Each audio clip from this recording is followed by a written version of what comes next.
is here on the corner. And then there's more subdivisions to the south of Frank Walkup, but quite a bit of vacant land that's just wooded, quite a bit of that land around it currently. And this is the zoning map, of course. So the orange color is for R1 low-density residential. So this project, they've been requesting acceptance for several months. So I'll go ahead and turn it over to Mr. Light. Thanks. Thank you, sir. All of the punch list comments that are shown have been addressed. We have no outstanding items. Excellent. Do we have any questions or comments from the board? We'll entertain a motion if none. Make a motion to give a favorable recommendation to the Board of Mayor and Aldermen. Second. We have a motion for a favorable and a second. All in favor say aye. Aye. All opposed? Motion passes. Items number 4 has been withdrawn and number 5 has been deferred, Mr. Logan. That's correct. Thank you, sir. Item number 6, site plan, commercial shell building, lot 3, new building totaling 7,206 square feet on 1.96 acres, requested by James Lukens. Property located at 5486 Murfreesboro Road, tax map 18B, Group E, parcel 5.02, C2 Highway Service Commercial Zoning District, property owned by Jamshid Sharifi, Jamshid Mohibi, and Payman Baruzi. Mr. Logan. So this is a request for site plan approval for the property on Murfreesboro Road, and this property is next to, not immediately adjacent, but 2 lots down from the Washtopia Car Wash. So you can see there on the screen, this is the existing building that's been there about 4.5 years. And it's been under construction all of that time, so it's not been CO'd as of yet. But you're probably familiar with that building since it's been there a while. Over here, just closer to the railroad tracks, so that'd be just west of this existing building, is where the applicant would like to build a second retail center. So in the wider view, you can see Walmart to the upper right corner, and all of the Walmart parking area.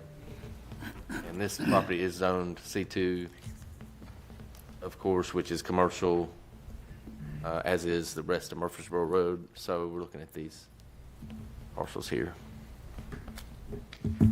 And recently the property, you probably remember, had a plat, and so it takes a while for that plat to work through the system. So the GIS is still showing the 2 lots as of tonight. So here's a site photo, and there was an older building that was demolished some time ago, but it was basically like a garage that was a metal building. So that was torn down, and this is the remaining concrete from that structure. And then you can see the existing other retail center that's been there for about 4.5 years. So this is the site plan that was submitted, and you can see the existing building there on the right of the screen. And That's not it. That's the old one. oh well, we have the paper ones. I think they didn't submit it on time, so Okay. if they don't submit, the old one stays in.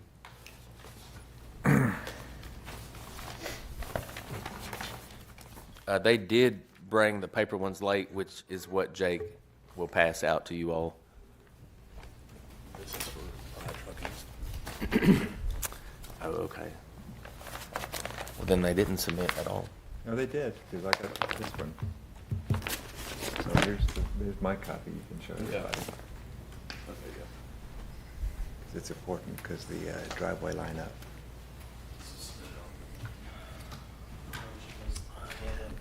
They'd asked him to do that. So has staff reviewed these plans? Yes, these are the plans that engineering and utilities I reviewed. think the only change was the driveway.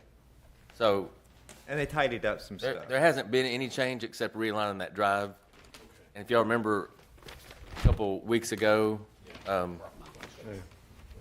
the applicant did not want to do that, so that's kind of what's caused all of the confusion. And they did not resubmit on time, which staff has no control over that, so you've got the old plan on the screen. Lot cleaner. We can only baby so much.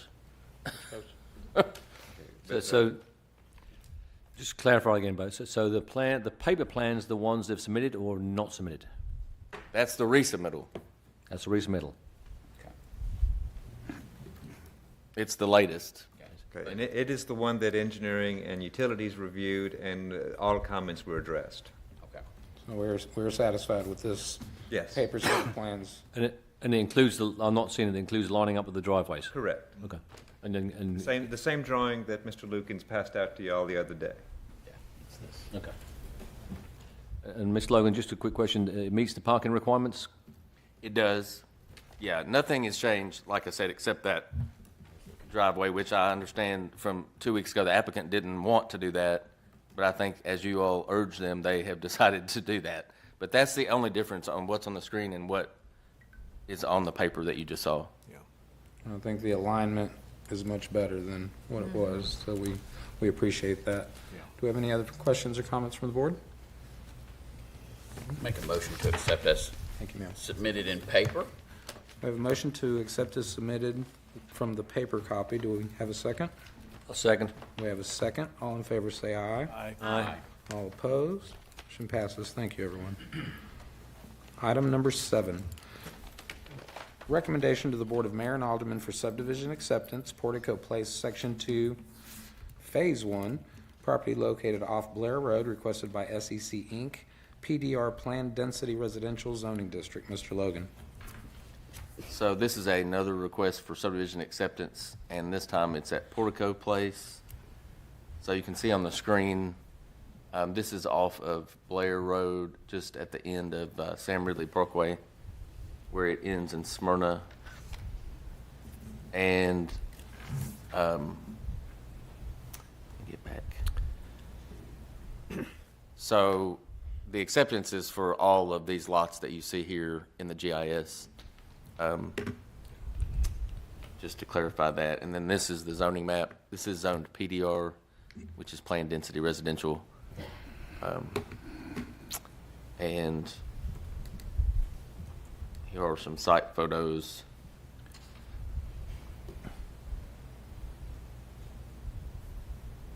That were taken last week. So since it's an acceptance, I'll go ahead and turn it over to Mr. Lyde. Thanks. Thank you, sir. Okay. All of the punch list items that are specific to Phase 1, which is what's being requested, have been addressed. Thank you, sir. Mr. Chairman, just have one question for the staff, if I could. Please, Just sir. a question for staff. So, understand we're doing the recommendation for the acceptance. On item 4, they withdrew it. Is there a reason why they're withdrawing it for Section 2, Phase 2, and we're moving forward with Section 1, Phase 1? Just want to clarify. The reason is that the Phase 2 is tied directly to the Blair Road improvements that are not complete yet. Phase 1 is not. Thank you. So we're holding them up on that. Any further questions or comments? We'll entertain a motion. Make a motion for a favorable recommendation to the Board of Mayor and Aldermen. We have a motion I'll for second. favorable and a second by Mayor Cole. All in favor say aye. Aye. All opposed? Motion passes. Thank you. Item number 9. Skip nothing. Nope. Item number 8. See, glad I looked. Recommendation to the Board of Mayor and Aldermen, amendment to the zoning ordinance, amend Article 4, Section 4.010, off-street parking requirements, presented by Mr. Kyle Brown, Mr. Bo Logan. Mr. Logan. Thanks. So this is just a continuation of the discussion that's ongoing about reducing the overall amount of parking for high-density developments. I know last workshop, 2 weeks ago, we passed out some handouts, so I don't know if there's been discussion. I didn't hear directly from anyone about it after the workshop, so I don't know if there were changes to be made, but I'm going to make a motion to defer to next month on this. I think that we need to get this a little bit more hashed out. I'll second that motion. All in favor say aye. Aye. All opposed? Motion passes. We'll address that at workshop. Item number 9, Preliminary plat, Cheney Place, creation of easements on 4.3 acres requested by SEC Inc., property located on Cheney Boulevard, tax map 28, parcels 10 and 11, R3 High Density Residential Zoning District, property owned by Old South Properties Inc. Mr. Logan. So this is preliminary plat, request for approval, and this is the Cheney Place development. This plat will create easements for driveways, parking, et cetera. And this property is zoned R3, which is high-density residential zoning. So on the screen, you can see the two existing dwellings that are on the property. And this is Cheney, roughly in the middle of the image. To the bottom right is LaVergne High School. So it's not too far away from this development. And the zoning is R3, which is the green color shown there on the map.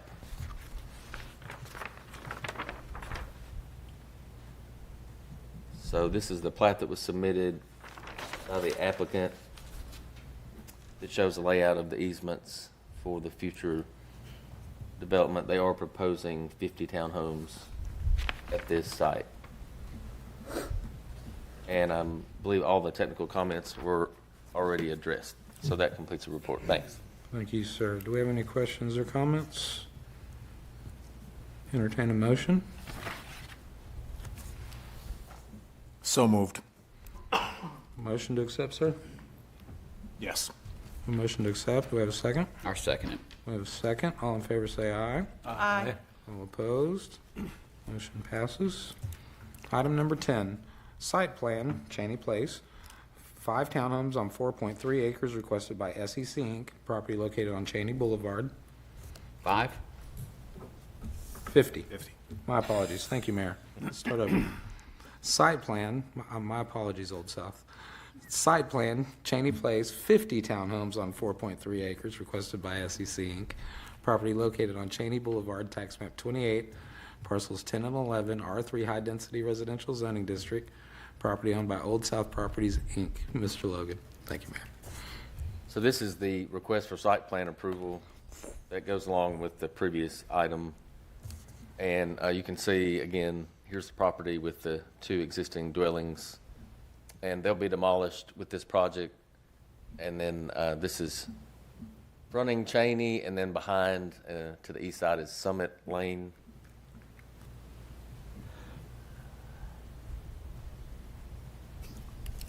And then there's the zoning map again and the property.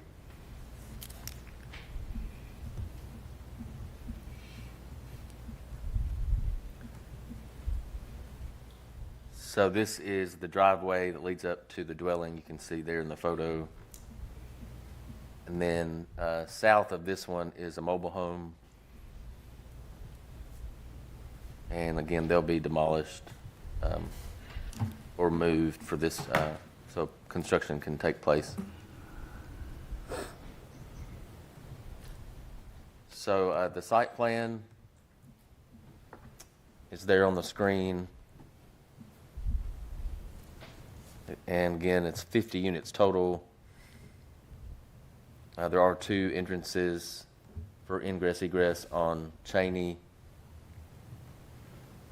And then the mail kiosks will be in the front as well between the 2 entrances. And right now this plan shows 4 units that will be attached in each building.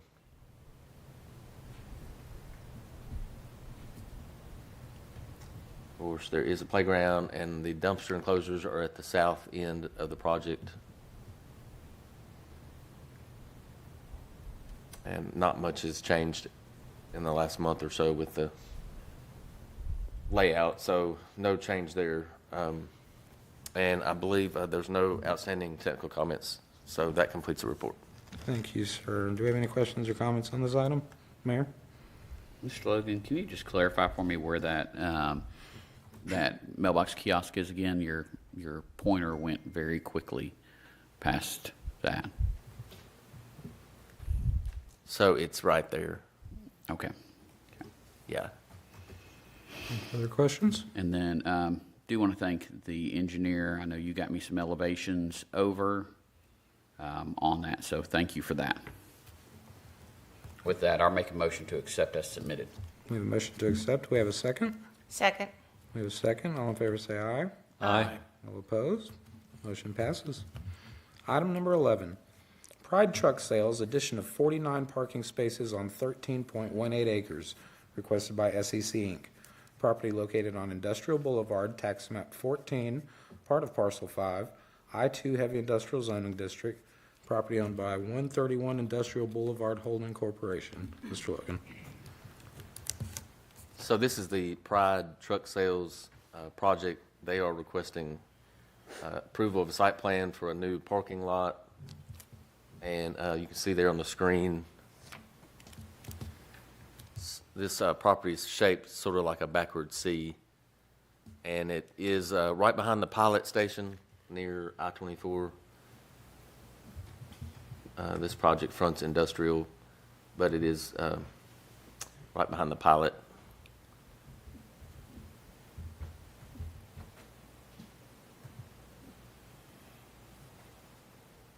So this is the parking, this is the pilot in front of the Pride Truck Sales. The parking lot would go roughly here. You can see the green roof is the existing office building. So in this area that's shown as grass would be the updated parking or new parking. So the zoning map, again, you can see the property outlined in the blue, and it is heavy industrial zoning.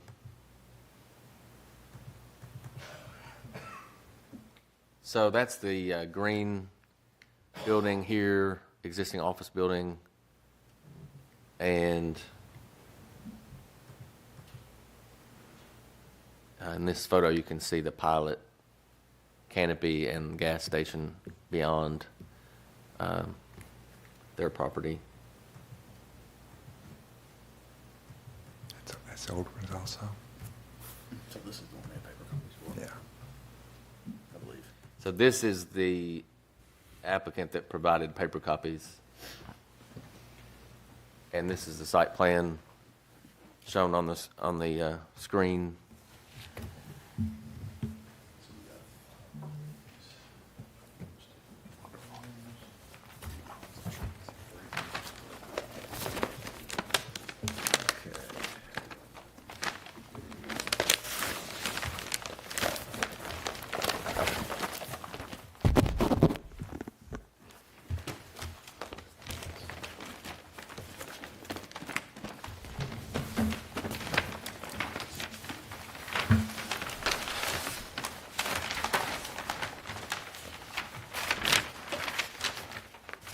So the existing office building is shown here near the top of the image, and then the parking lot is laid out in front of that and all the way up to Industrial Boulevard.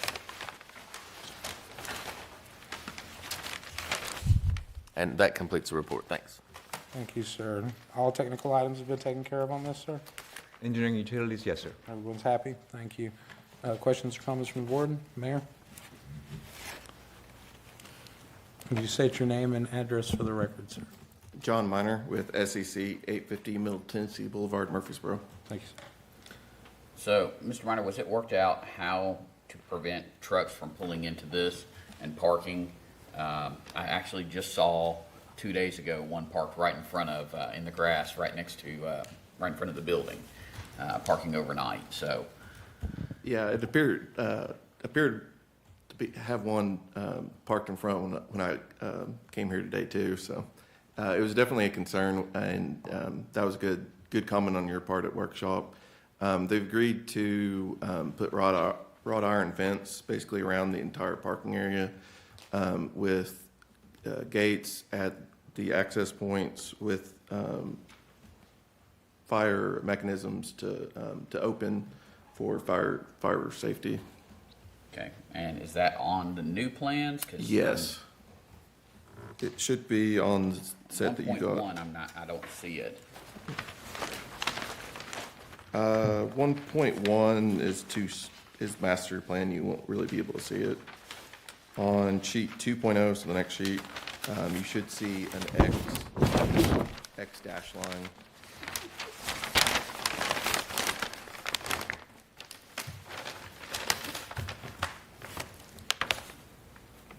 Say that one more time, what was that? On sheet 2.0, there should be a line around it that looks like an X with lines connecting between them, and a call out at the entrance. Can you come up here and show me?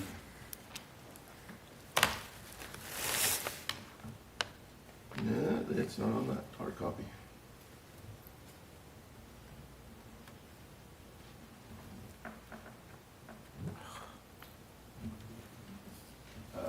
Is there another version of the hard copy? Bo, did you receive the second set that we submitted later? Okay, John, if I could, because I do see a fence line, but it's not all the way around, it's just one place. No, it's the existing fence. Yeah, so this is the one I picked up and looked at yesterday.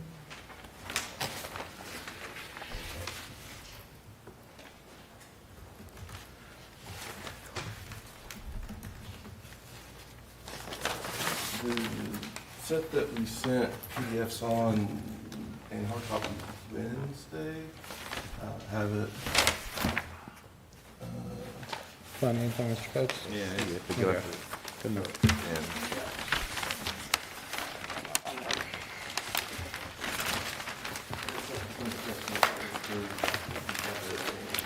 And we don't have a sample of it.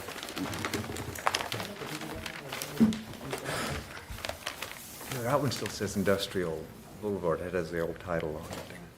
The deadline was Monday, so, I mean, it's up to them.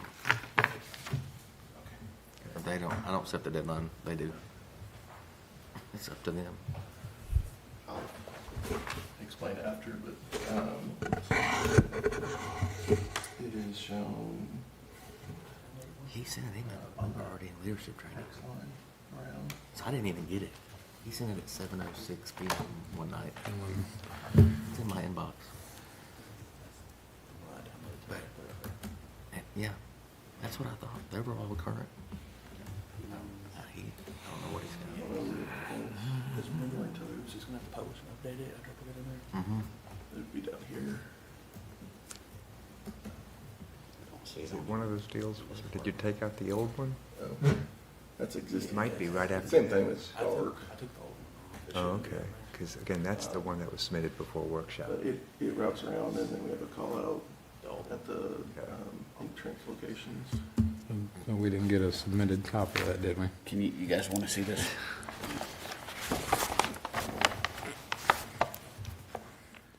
So we submitted Monday, and then we submitted another copy Wednesday. Sean, pass it down, Sean. The Wednesday copy, they did agree to add the fencing. The Monday copy that I guess you guys have did not have it. Was the Wednesday submitted via email or? It was digital and a hard copy. Did y'all not receive those? Yeah, so the email was sent at 7:06 p.m. Wednesday night. So I was probably in bed at my old age. And then we had leadership training all day Thursday. But I think all of that doesn't matter. The deadline's Monday, and people are supposed to submit on Monday. And this is what happens when people don't follow And the rules. I'm feeling slightly uncomfortable because I feel that as staff, it needs to be scrutinized and reviewed. So, yeah. We don't have the ability, and neither would anybody in this room, to get 3 submittals on 3 different days when people try to take vacation time and go to the doctor and people are out and have lives to live. That's why the deadline's Monday. And I've said enough about it. We'll get through it. I know that Graham probably shares my sentiment because he's told me before to follow the rules. For a number of years, if it was not on time, it was Not on time. it's not on time. So on 2 notes. One, we really don't have a big hard copy in front of us. I feel it hasn't been scrutinized enough by staff, and we don't have a sample of the fencing, so, which is, Did send the picture, but either way, I mean, So- if I gotta come back from New York, I'll come back from New York. As Well- much as I love coming down here, Can you I'd bring like to some get this pizza? done. Pardon me? Will you bring pizza? Well, yeah, but we're trying to get that lot cleaned up. You can see the trucks are all in disarray up there. On the yes, sir. Yeah, It and does not look good. We want to get it secure so that we don't have people. We agreed to do the fencing because Mayor brought it up last time. It's a great idea. Pilot, they're in and out, they're in the back. We want to get it taken care of. Yeah. But it also will allow us to display the trucks in a nice fashion so it doesn't look like a hodgepodge and it actually looks like a business down there. We just have to cover our tails because we've had instances where contingencies were given, contingencies weren't followed, and it went through a very lengthy court battle that really went nowhere. So we don't want to miss anything, and that's the biggest thing for yourselves and ourselves as a city, so, and I'll entertain a motion. To defer, I'll make Motion to defer. our second. We have a motion to defer by Mr. Coates, we have a second by Mayor. All in favor, say aye. Aye. All opposed? We'll see you at workshop. Thank you. Thank you. Item number 12, set bond amount for McCormick Place, map 14F, Group A, parcel 1.01, and tax map 14, parcels 36, 36.01, and 36.02, requested by Womble and Associates, PDR, Planned Density Residential Zoning District. Mr. Logan. So this is a request to set the bond amount for McCormick Place. And McCormick's located on Bill Stewart Boulevard. And it is on PDR, of course. So for the submittal, the applicant, per the subdivision regulations, submitted 3 construction bids, which was an average plus the required 20% contingency, and a stamped estimate provided by the engineer. Bids came from 4-Star Paving, Gibbs Construction, and Sessions Paving Company, and the engineer's estimate comes to $123,000 total. And that completes the report. Thanks. Well, and just as per Mr. Coates's comments, all 3 proposals have been properly signed now. And staff is satisfied with that number? Yes. Thank you. Questions or comments from the board? Appreciate the applicant getting the signatures. I know it's a pain, but it's just keeping us straight here. I'll entertain a motion. Make a motion to set the bond at $123,000. Second. We have a motion and a second. All in favor say aye. Aye. All opposed? Motion passes. Item number 13, bonds and letters of credit. Ma'am, if you don't mind. Hello, Mr. Chairman and Board. You guys should have the bond list in front of you. There are 2 that are expiring this month, but they are in process of renewing. We should get that either tomorrow or probably Friday. So that should do it. Very good. Any questions or comments on that item? Thank you, everyone. Meeting adjourned.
so we can get started with the show.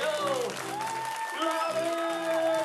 Hey, it's great to see everybody at the library. I brought a little water to cool everybody off on this hot day as we make a splash in the library. Try not to squirt any babies. A little bit of water. Oh my goodness, excuse me, sir. Working hard, that scout is working hard. Oh my goodness, excuse me. Make it grow, Dad. Make it grow. A little bit of water for everybody back over this way. Oh, and everybody up front too. Oh, that's even more disgusting. Pardon me. Hey, is everybody happy? No, is everybody happy? If you're ready for a great time, say, I'm ready. I'm ready. You know what? They say a smile is just a frown turned upside down. We're going to turn our downside up. So everybody help me. Shake out your hands. Put one finger in the air. Turn to the person on your left side. That's that side. Tap them on the shoulder and say, hello, friend. Hello, friend. Be careful. Turn to the person on this side. Tap them and say, hello, friend. Hello, friend. Just remember there's a million things that you can do at the library. You can come on in all the way around that way. We have plenty of room on the floor over here. I need somebody to help you with a magic trick on stage. Would that be you, sir? Come on down right there. Clap loud for that young man as he comes this way. Oh, you gotta clap louder than that. You might be next. Hello, hello. Stand right there. Smile. You're in show business. What is your name? Ethan. Everybody say howdy, Ethan. Ethan, I've got two handkerchiefs, a yellow one and a red one. We're going to tie them together, Ethan, with a good knot. That's the best way to tie things is with a knot. Does that look like a pretty good knot, Ethan? I tell you what, you hold on to those two handkerchiefs. Perfect. And I'll get out my super summer, where'd I put them? So, sunglasses. Here they are. What do you think, everybody? They're perfect for making a splash at the library. You don't have to worry about breaking them. That's for sure. On the count of three, you say go, and Ethan and I are going to do a cool trick with those sunglasses and those handkerchiefs. Ethan, hold them tight. Here we go. On the count of three, say go. 1, 2, 3, go. Just remember, there's a million things that you can learn to do. Whoa. The library. Ethan, did it work? I think it did. Look, look, look, look. Whoa. How about a hand for Ethan? Turn around, Ethan. Turn around. Ladies and gentlemen, the next American Idol. Take a bow, Ethan. He's humble too. Clap loud for my friend Ethan. He did a great job. Thank you, buddy.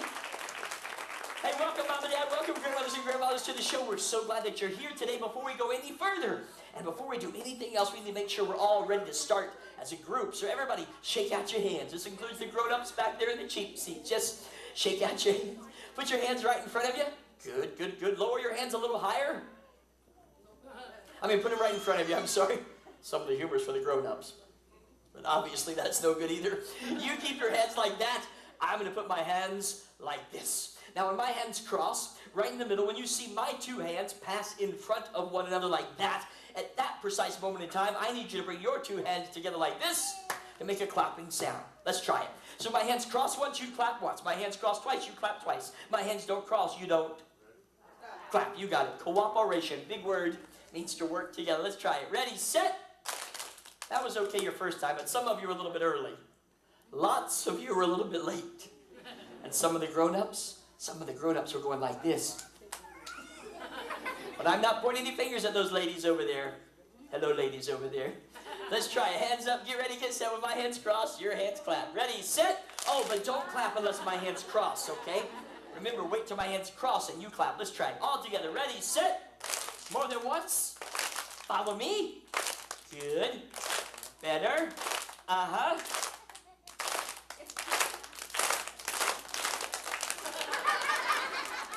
I wasn't dancing, was I? That won't happen again. This time, fast or slow, you follow me. Hey, I've got an idea. Let's do it in slow motion. Are you ready? Slow motion.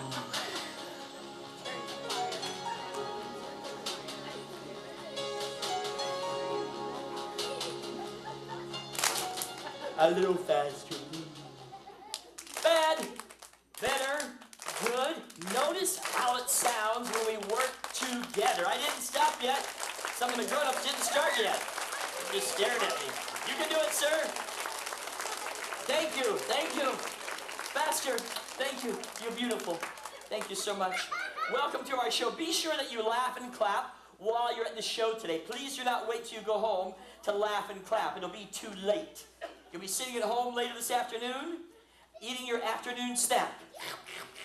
And all of a sudden you'll think back to the library in LaVergne, and you didn't clap while you were at the show, and you didn't laugh while you were at the show. So right there at your table, you might start going, your mom will think you are loony. You know what? Your mom already thinks you're loony. But we are glad that you're here today. Be sure you laugh and clap. I brought the newspaper with me today, and I was going to read you something out of the newspaper, but I can't find the right piece. Oh, here it is. I got it. Here it is right here. It says, it was about the show. Miss Lorna, did you see this in the paper? I was in the paper about the show. I'm famous. I'm a legend in my own mind. It says, that's not it, just a minute. Oh, here it is. Here it is, right here. About the show today. It's, that's not it. Just a minute. I must have grabbed the wrong piece. Oh, here it is. It says, that's not it. That's the weather. It says, today in LaVergne, Tennessee, that's where we are, it might rain. It might rain so hard, it could rain cats and dogs. I've never heard of such a thing. Ma'am, have you ever heard of such a thing? It says if it rains cats and dogs, be careful when you leave. You might step in a poodle. A puddle. We're going to have to ask a grown-up for a date on that joke. Let's see. You know what? I must have grabbed the wrong... This is very embarrassing, everybody. I must have grabbed the wrong pieces of paper. I know I put that paper in here somewhere. Would you help me fix this mess? On the count of three, would you say Shazam? 1, 2, 3, Shazam! We'll just start over. That might be a lot better. Oh, now you can clap real loud. I'll wait. Come on. I know what you're saying. You're saying, better than I thought he was going to be. Let's see. Oh, here it is right here. It says, today at LaVergne, the public library, that's where we are, we're going to have a wonderful show starring the beautiful, starring the talented, gorgeous, good-looking Miss Lorna. Hey! Oh, it's the pink hair, I think. You know what, Miss Lorna, we do want to thank Miss Lorna. She's been working hard all summer to see that you have a great time and all free at the library. I think we should clap loud for Miss Lorna right now. Thank you, Miss Lorna. You know what? She's here to help you learn. The more you read, the more you know, and the more you know, the smarter you grow. Oh, I almost forgot to show you my favorite trick of all time. Ladies and gentlemen, here it is. Watch closely. Watch. Watch. Watch. I got it. It's alive. Watch. Watch. Watch. Watch. Ta-da! It's my watch. It was a joke. You didn't think it was funny? No, Mr. Scott, you just took it off your wrist. Ha ha ha. Well, I can tell by the hands on my watch, it's time for me to share with you one of my favorite stories. It's sort of like a fairy tale, but it's for grown-ups, too. Once upon a time, there was a king, and everyone loved the king because he always made the right decisions. The king always knew just exactly what to do. One day, the king made a decree. That's like a law. That anytime his subjects met one another, they had to share something. And way back in those days, what the people had to share were called warm fuzzies. You see, way back then, at birth, every person was given a very special magic bag. And whenever they wished, they could reach inside their magic bag and pull out a warm fuzzy. While you might be walking down the street when a total stranger came up to you and said, "You want a warm fuzzy?" And when you said, "Uh-huh," he'd reach inside his bag and pull out a small, round, yellow fuzzy, just about the size of a little girl's hand. But when it saw the light of day, it would bloom and blossom and grow into a large, round, shaggy, warm fuzzy. And as long as when you got it, if you gave it, you'd always get it. You got it? Good. It goes like this. Warm fuzzies are the things we do. Give one, and it would turn to two. Watch. When you are nice to someone, watch. Along your way, watch. The things you do for others. Treat them like they're your brothers. Makes this another fuzzy day. Watch, watch, watch, everybody. I forgot to tell you about her, the mean, miserable hag. She was so mean and miserable, she was not even allowed to live in the land. She was so mean and miserable, the only thing that made her happy was seeing everyone else mean and miserable too. So the mean, miserable hag made up a mean, miserable lie about the warm fuzzies. Don't you know if you keep giving away your warm fuzzies, you're going to run out? I will? And so will everyone else. Then what will you do? You mean someday I might reach inside my small, soft, fluffy magic bag and there wouldn't be any warm fuzzies left? At all! That's so sad! That's it. And once you run out, you won't have any more. So there. Ew. We're back to our grown-up part.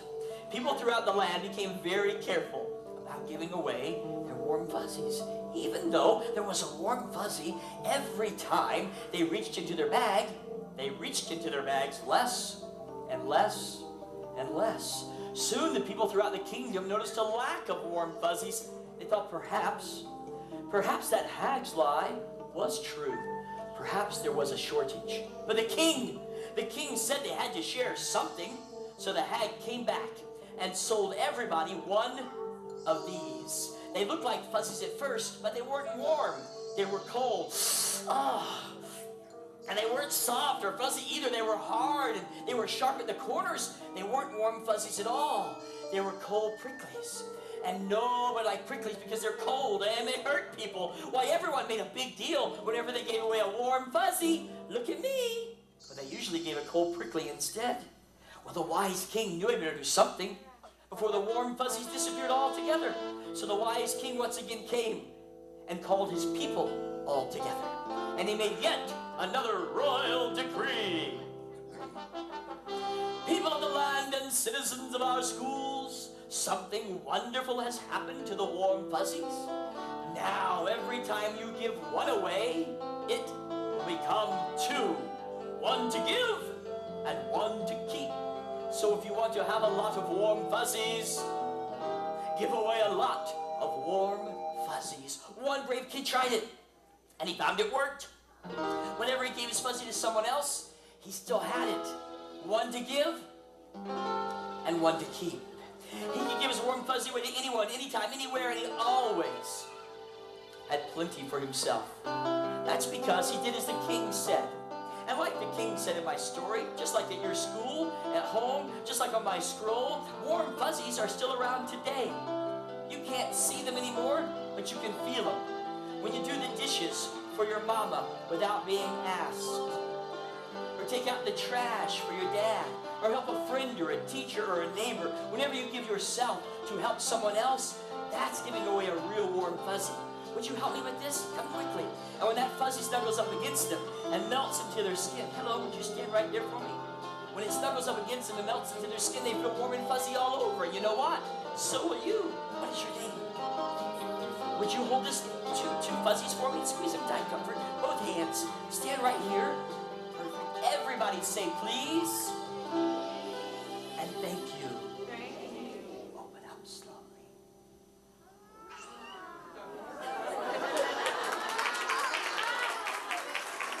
How did you do that? Yeah, see. Wow. Hey, you know what? Cold pricklies are still around too, though. When a prickly lands on you, sometimes it hurts all the way inside. And sometimes you feel lonely or embarrassed or angry or confused. Sometimes you just want to cry. Now, there is no law, no man's law anymore that says you have to give warm fuzzies or cold pricklies to anybody. But I'll let you in a little secret. You do and I do, we all do, young and old, short or tall, big or small, all of us, each and every one, give warm fuzzies or cold pricklies every day to everyone we ever meet by the words of our mouth and the attitudes of our heart. I'll let you in on another secret. That wise old king, he never did anything special to the fuzzies.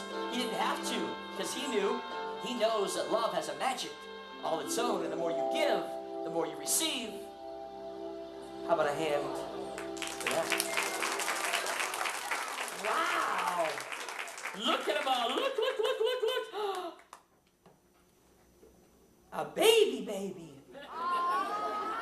It's a little warm fuzzy. It's a big warm fuzzy. Regular. Super size. Jared before Subway.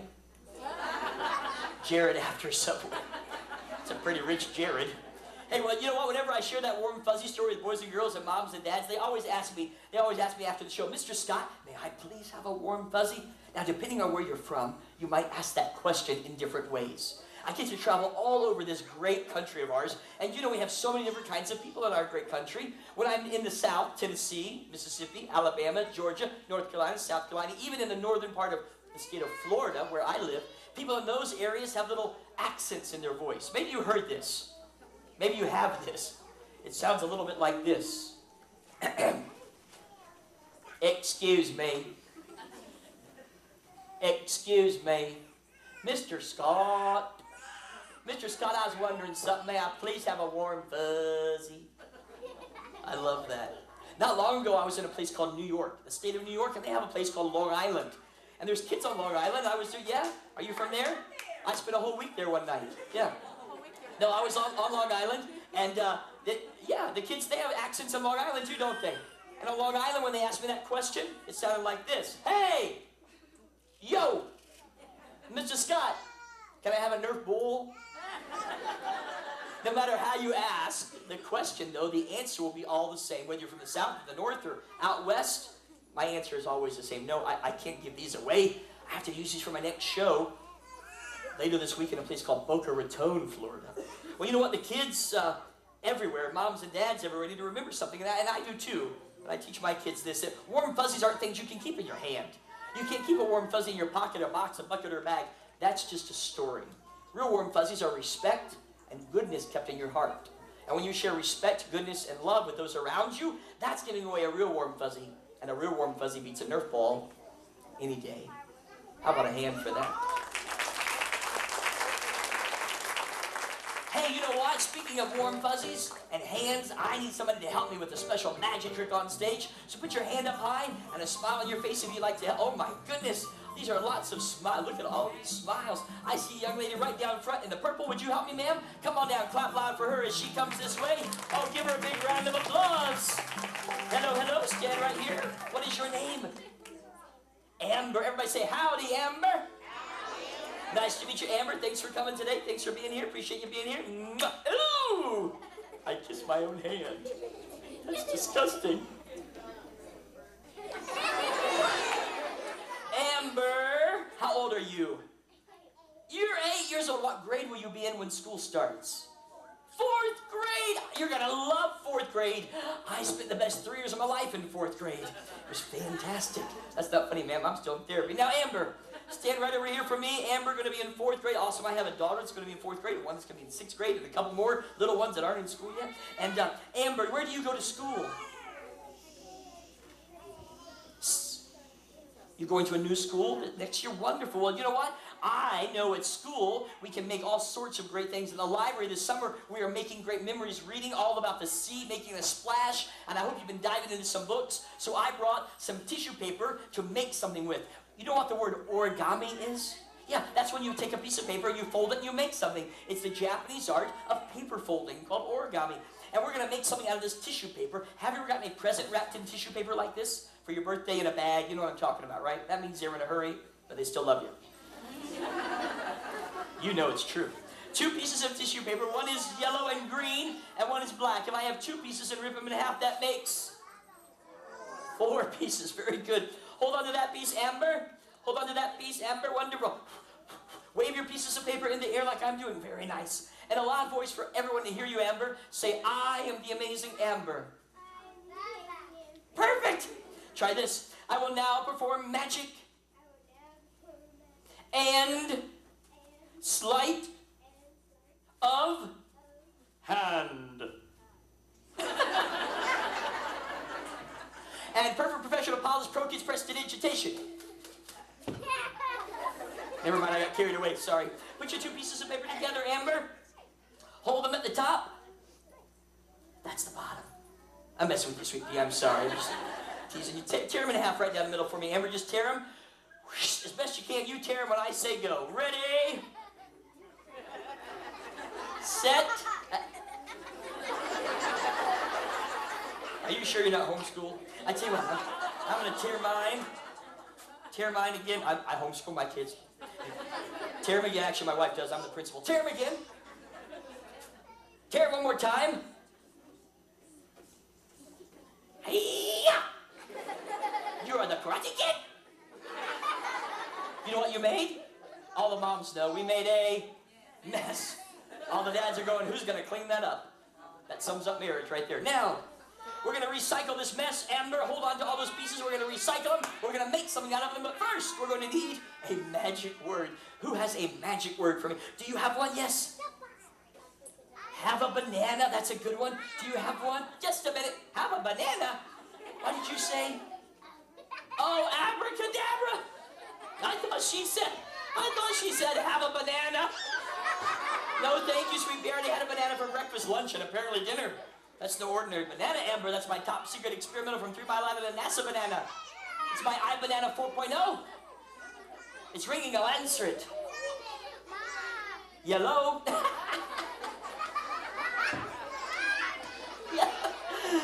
Hang tight, grown-ups. These are about to get a lot worse. See if you can catch all 9 of them. Who is this? Really? It's Bob Dole. Hey, Bob. Really? He said he thinks my act has appeal. Hey, Bob. Thanks a bunch. What? Really? He's going to put my Nana on the phone. Hi, Nana. Everybody say, hi, Nana. Hi, Nana. No, LaVergne. No, Shirley is not here. That was a little Chiquitas. Listen, Nana, I'm in the middle of a show. This is getting rotten. I got to split. No, ma'am, the kids don't get the puns, and the grown-ups are looking at me like I'm a fruit. Bye, Nana. Everybody say, bye, Nana. Bye. That woman drives me bananas. Everybody help. Put your fingers in there like this and wiggle. Don't point at me. I'll turn into a banana. Point toward Amber and those papers and say, have a banana. Say abracadabra. Say hocus pocus. Bow-legged locust. Fish bones choke us. And the best of all, please and thank you. Amber, blow on the pieces of paper. Let's see what happens. You know what? When we don't give in, Amber, we don't give up. We don't lose our head. We stop and think instead. Sometimes amazing things happen. And Amber, this summer, we're learning about diving into books, making a splash at our library. And the more you read, the more you know. And the more you know, the smarter you grow. And as you read, you can do all sorts of amazing things, even magic tricks. Amber, we have made something perfect for you to go to the splash park with. A beautiful hat for a beautiful young lady named Amber. Give her a big round of applause. How did you do that, Amber? Amber, come here for a minute. Is your mama here? Where's your mama? Ooh, way back there in the cheap seats. Hello, Mama. Is that Dad? Yes? Yep. She says yes, you say no. This is not Judge Judy, my friends. Dad, can she have this paper? He said you could have it. Put that paper hat on your dresser when you go to bed tonight. When you wake up in the morning, $1 will be under it. Just tell him I said that later. Clap loud for Amber. Thanks, Mom, for the buck. Hey, Amber, don't wear it to the splash park. It'll turn your hair green and yellow. Ladies and gentlemen, boys and girls, back by popular demand, my favorite trick of all time. Watch closely. Nothing up my sleeves except my little arms, which were birthday presents from my mama. Watch. I got it. It's alive. Watch. Watch. Watch. Ta-da! What? Wait a minute. I already showed you that? You already saw that trick? I already did that? I'm starting to repeat myself. I'm starting to repeat myself.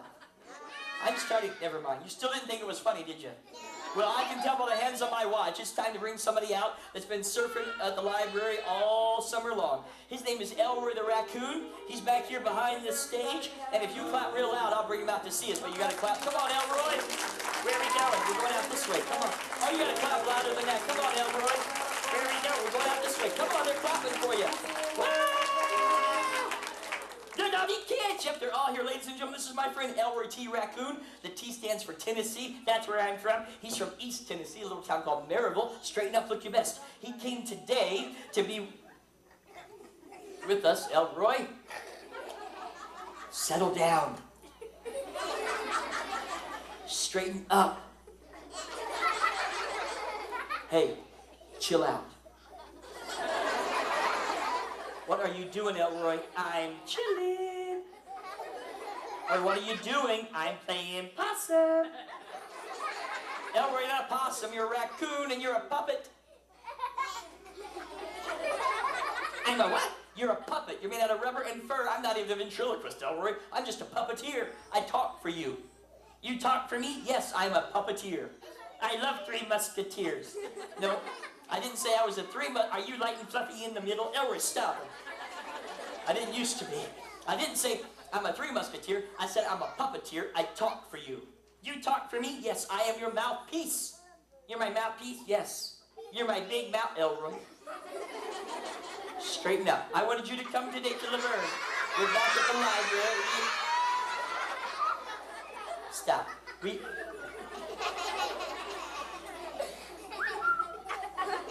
Must be looking at the fish.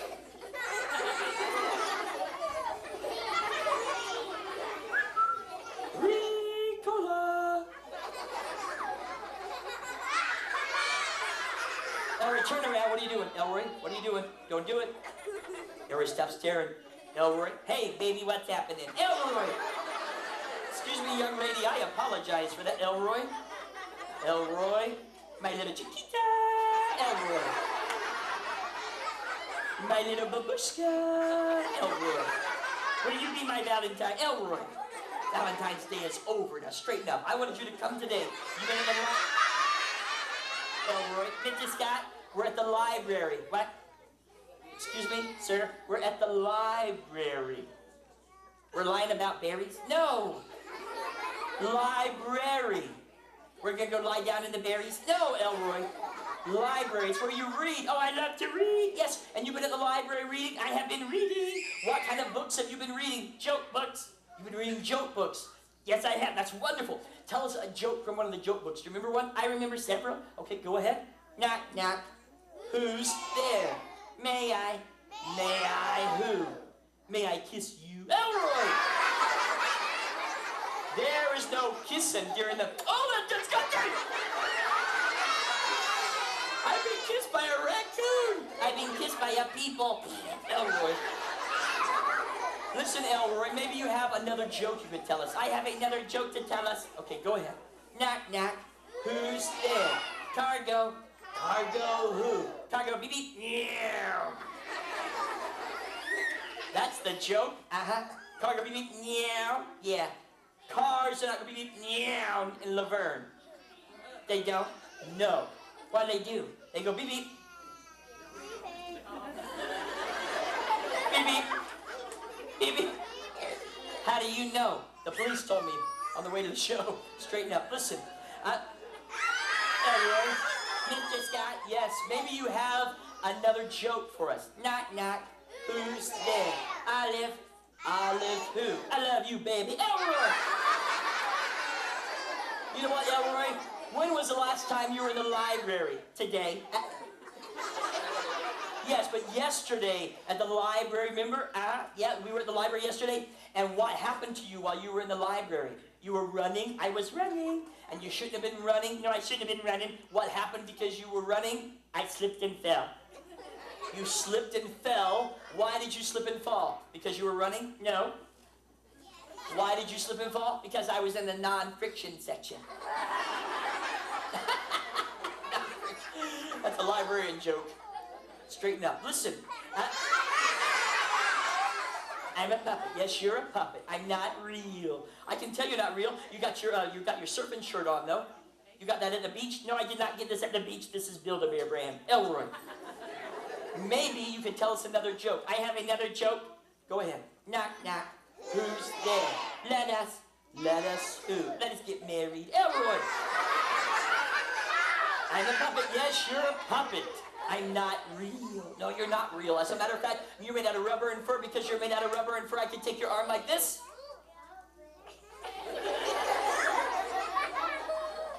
And I could twist it. You won't be able to feel it because you're not real. So I could twist it once. Can't feel it. Twice. Can't feel it. 3 times. 4 times. 5 times. Ah! It's the big one, Elizabeth. It's the big one. Wrong show. Elroy. Maybe we should do the trick where you float in the air. Right? What? You know, the trick where you float in the air. You're not Chris Angel. Elroy, now come on. He thinks he is. Elroy, we're going to lay you down right here on my leg. That does not look safe. It's all right. Do I need my helmet? No, you don't need a helmet. Mr. Scott, yes. You said you're from Florida? Yes, I am from Florida. Your leg looks like it's from Canada. Elroy. You need a tan. Elroy. White boy. Elroy. Just relax. Look into my eyes. You got something in your nose. Elroy. You will now become lighter than air. Had breakfast at Taco Bell. Elroy. I ran for the border. Elroy. I grabbed the chalupa. Elroy. Now come on. Where's the boat? Elroy. Where the boat leaves from goes that ground. Elroy. Ladies and germs. Elroy. Gentlemen, ladies and gentlemen, boys and gerbils. Elroy. It's girls. Ladies and gentlemen, boys and squirrels. Elroy. The art of raccoon flotation. Do not use this puppet as a flotation device. In case of emergency, I will be unarmed. Elroy. Now come on. Ladies and gentlemen, Elroy the raccoon will now rise like a biscuit. You will now rise. The great art of levitation. Rise. It's working. Rise. Rise. No strings. No wires. That's amazing. That's ridiculous. Elroy, you ruined my trick. How about I have for my friend Elroy the raccoon? He did a great job. Everybody say bye, Elroy. Bye, Elroy. No, you don't say bye to yourself. You say bye to my friends. My friend's named Elroy. What are you doing, Elroy? I have a message. For who? For Miss Lorna, our librarian? Uh-huh. Let me go tell her. No, Elroy. I love you, Miss Lorna. Elroy. How embarrassing. It's the pink hair. Elroy. Clap loud for my friend Elroy the raccoon. He did a great job. My apologies, Miss Laura. Lorna. Hey, you know what? Miss Lorna and I were talking before the show, and guess what she said? She said sometimes boys and girls come to the library and they check out books, which is what they're supposed to do. But they get home and they forget to take care of the books. They forget they borrowed them. They get home and they leave them on the ground, and their dog or cat comes along and chews up the corner. Or baby brother or baby sister gets a hold of the book and tears the pages out. Do you know the library has its own books just for babies? So if everybody didn't take care of the books, guess how many books we'd have in this library? Zero. Well, there's always that one that nobody checks out, but we'd have very few books in the library. So if you'll promise me that you'll take care of the books when you borrow them, and Miss Lorna, look back there, Miss Lorna, you can't miss her, and say, I promise to take care of the books in the library. Now look at your mom, your dad, your grandma, to your teacher, whoever brought you. Don't look at me, I got 4 of my own. Whoever brought you, and say, I promise to behave the rest of my life. And all the parents said, amen. Now, hey, you know what? These are books on magic tricks. Oh, eyes back up here. We're not quite done. You can find magic books in section 793.8 of the Dewey Decimal System.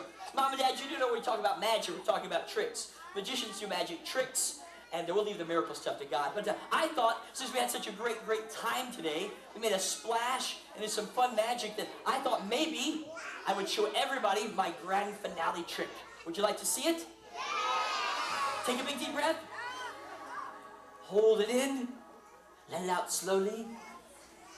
Ladies and gentlemen, I've been practicing this one to show it to you today. Watch closely. Watch. Watch. Watch. Watch. What? You already saw the one with my watch? You didn't think it was funny? Well, never mind. I don't want to show it to you again. Forget it. Oh. Well, I can tell by the hands on my watch. It's time to say bye, and thank you for watching the show. We'll see you next time at the library. Thanks for coming today. Bye-bye. Don't forget to spread those warm fuzzies.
go back a long way with these guys. So you'd think it'd be, been there, done that, but no way. They're absolutely too much fun. Come on, let's go.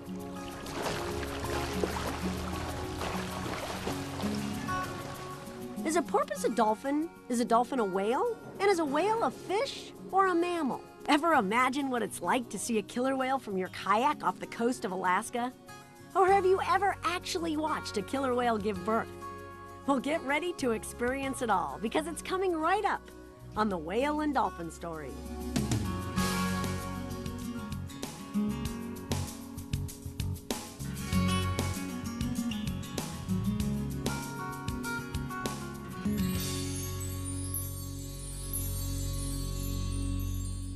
Probably no other creature has captured our fascination as much as the whale. What is it about these animals that keeps us so intrigued? Hi, I'm Julie Scardina, SeaWorld and Busch Gardens Animal Ambassador. And for over 20 years, I've had the great fortune of working with whales and dolphins in a variety of amazing ways. From performing fun and educational shows at SeaWorld with Dolly the dolphin, and feeling the power and agility of Shamu the killer whale, both above and below the water, to introducing kids to the touch of beluga whales, or seeing humpback whales feeding in the wild. It's been an exciting, incredible career for me. And after all these years, I'm still learning. In fact, we're all still learning about these intriguing creatures. And the more we learn, the better we'll be at helping to protect them. So get ready to learn some new stuff yourself, because this is the Whale and Dolphin Story.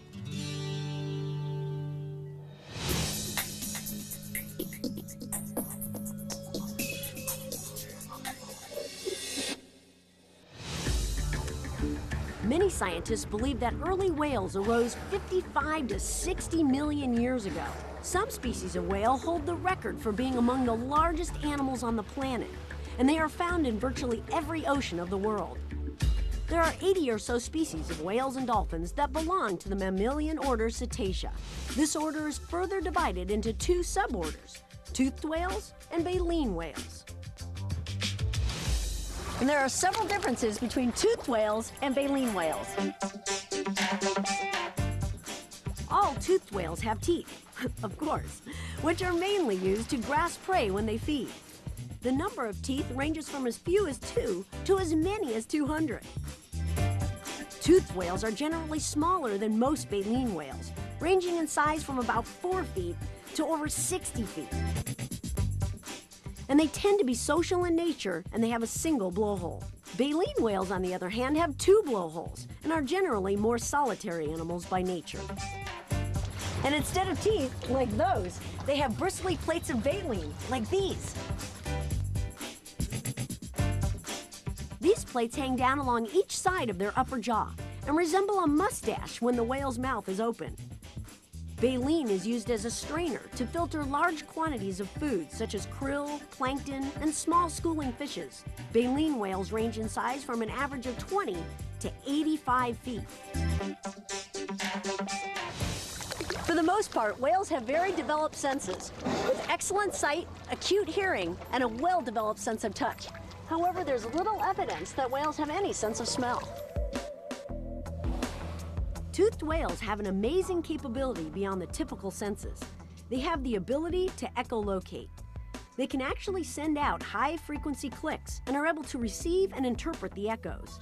This can help determine the size, shape, and distance of objects in the water.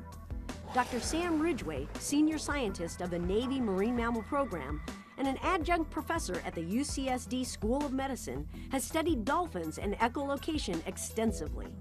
So, Dr. Ridgway, I see you brought your brains with you today. Yes, yes. This is the female killer whale brain. It's the largest female brain on the planet. This is the bottlenose dolphin. A bottlenose dolphin has a brain about the same size as ours. We think that the large size of the dolphin brain and this large cerebellum has something to do with their echolocation capability and for storing information about the acoustic environment. Now, most animals don't have the ability to echolocate, so why is that so important for a dolphin? For echolocation, a dolphin with his nasal system puts out a click like that, only very fast. And those echoes come back and the animal needs very precise timing to look at the range to the target and angle that he has to swim to get to the target. Most baleen whales migrate, moving from polar feeding areas to tropical calving areas. Some, but not all species of toothed whales migrate. Other species, such as bottlenose dolphins, may stay within a limited home range, and others may move seasonally in response to water temperature and food availability.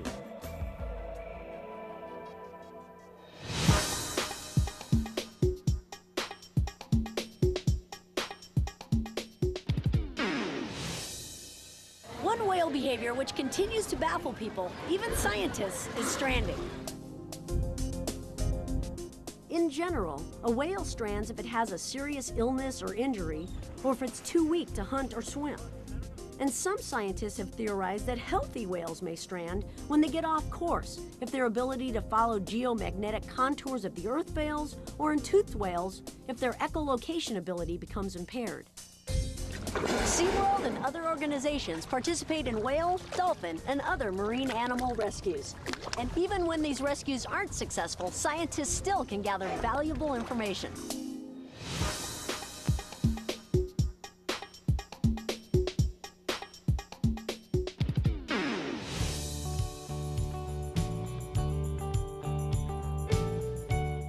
For centuries, people in coastal communities have relied on various whale species for subsistence. In the 1800s, whaling became big business, and whale populations were brought to the brink of extinction.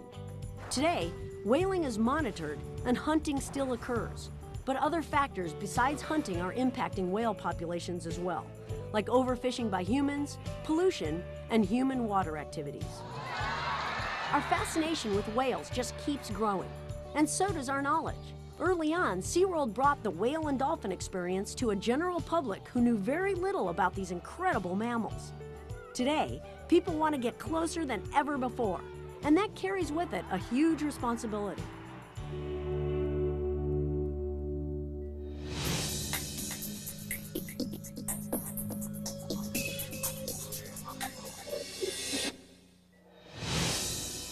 Have you ever wondered how we keep tabs on the health of the animals?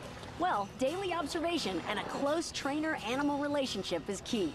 Medically, we keep up the animal's health by performing routine physical exams and taking blood samples and urine samples. We're able to do that because of a trained husbandry behavior program. All the animals in our care are reinforced for participation in their own health care. The first step in any type of animal training is to build trusting relationships between the animals and the trainers. And then as we work with the animals every day, trainers can shape certain behaviors, such as a whale holding its fluke out of the water. That also can provide opportunities for them to thoroughly examine the animal. By setting up a positive environment with a variety of reinforcements and creating a positive experience where there are no unpleasant surprises, the animal responds willingly. Once an animal is relaxed and confident with the basics, then these same behaviors can be modified for a more in-depth examination by a veterinarian or for a procedure such as drawing blood from the whale's fluke. Ultimately, the animals are taught to do a variety of behaviors on signal, such as exhaling or giving a urine sample on cue, or doing something they may not normally do, like holding still in one position for x-rays or sonograms. Using this same approach, we can even examine the whale's teeth and perform dental work if needed. Being able to do physical exams, perform routine care, and collect blood and other samples on a regular basis without having to use restraint is a huge plus for us and the animals. By gathering information regularly, we can establish healthy baseline data for each animal. And then we can use the baseline data to more easily diagnose and treat illnesses, because then we know what normal is.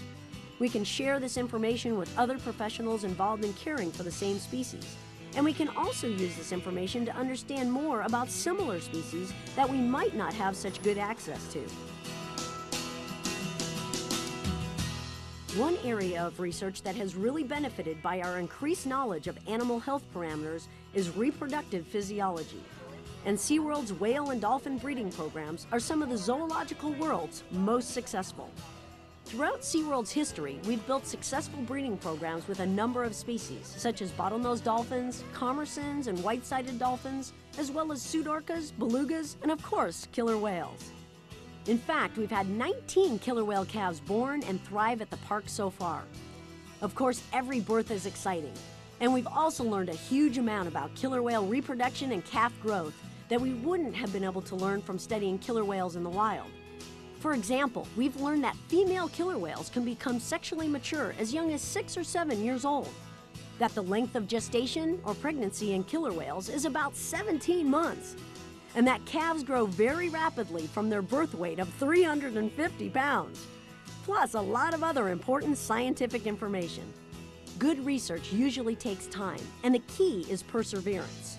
One of our latest research successes took 12 years of hard work, but it was well worth the wait for the final results, which was the birth of the world's first killer whale conceived through artificial insemination. SeaWorld veterinarian Dr. Todd Robeck headed up this fascinating project. So Dr. Robeck, what did it take to actually get to the point where we had our first successful birth through artificial insemination? We spent a lot of years looking at reproductive hormones in the females. We spent a lot of time training the males to get semen, to evaluate it, how we could hold it, can we freeze it, can we store it, can we ship it. There's a lot of different aspects of both male and female reproduction that you have to understand before you can even try AI. So we spent probably 10, 11, 12 years or more doing research, and got to the point where we felt like we knew about as much as we were going to know until we actually tried it, and they said, let's just try it and see how it goes. And all these whales have been trained on husbandry procedures, obviously have great relationships with their trainers to get through this procedure and to the point where you could actually inseminate them. That made the whole thing possible. How much of that knowledge, how many of those techniques can actually be transferred from species to species? Can you just take that information and say, okay, now we're going to do it with the beluga whales? Sometimes yes, sometimes no. With beluga whales, the answer seems to be no. We're using techniques as far as the training, but the science is not the same. They're very different animals. They're from a different family, and their reproductive biology is appearing to be incredibly different, and AI is not going to be easy or similar to killer whale. It's going to take some time, and we're trying to struggle through learning about these animals to get to a point where we can try AI. We've already had a successful natural breeding program, so what is the significance of having artificial insemination techniques be successful? Fortunately, we have a group of animals that breed quite well. We know what natural breeding is, and from that we can take that information and then take the next step and learn about artificial insemination. And if these animals do come to a point of being critically endangered, then we have the information already in hand where maybe we can do something about saving a few select animals. Research is an important part of conservation work, and sometimes it can mean the difference between the survival or extinction of a species. One aspect of cetacean behavior that we're still trying to understand are their vocalizations. Dr. Ann Bowles is a scientist with the Hubs SeaWorld Research Institute, and she's spent the last 15 years studying killer whale vocalizations. Killer whales are wonderful because they have what we call a stereotyped vocal repertoire. It's a whole bunch of calls that seem to be typical of particular groups of whales. And what we're trying to understand is how that system works, how it develops, who in the pool determines what calls get used, and so on. In addition, Dr. Bowles' research has shown that calves learn the vocalizations of their group as they develop. Dr. Bowles has learned that individual whales can be identified by their calls, and she has even been able to identify separate social group dialects. We're hoping that this method of identification may ultimately help us to identify separate pods of whales during population counts in the wild. Even with all the research being done, there's still lots to be learned about whales and dolphins. One thing's for sure, though, the more we learn about the animals here, the smarter we can work to protect those in the wild.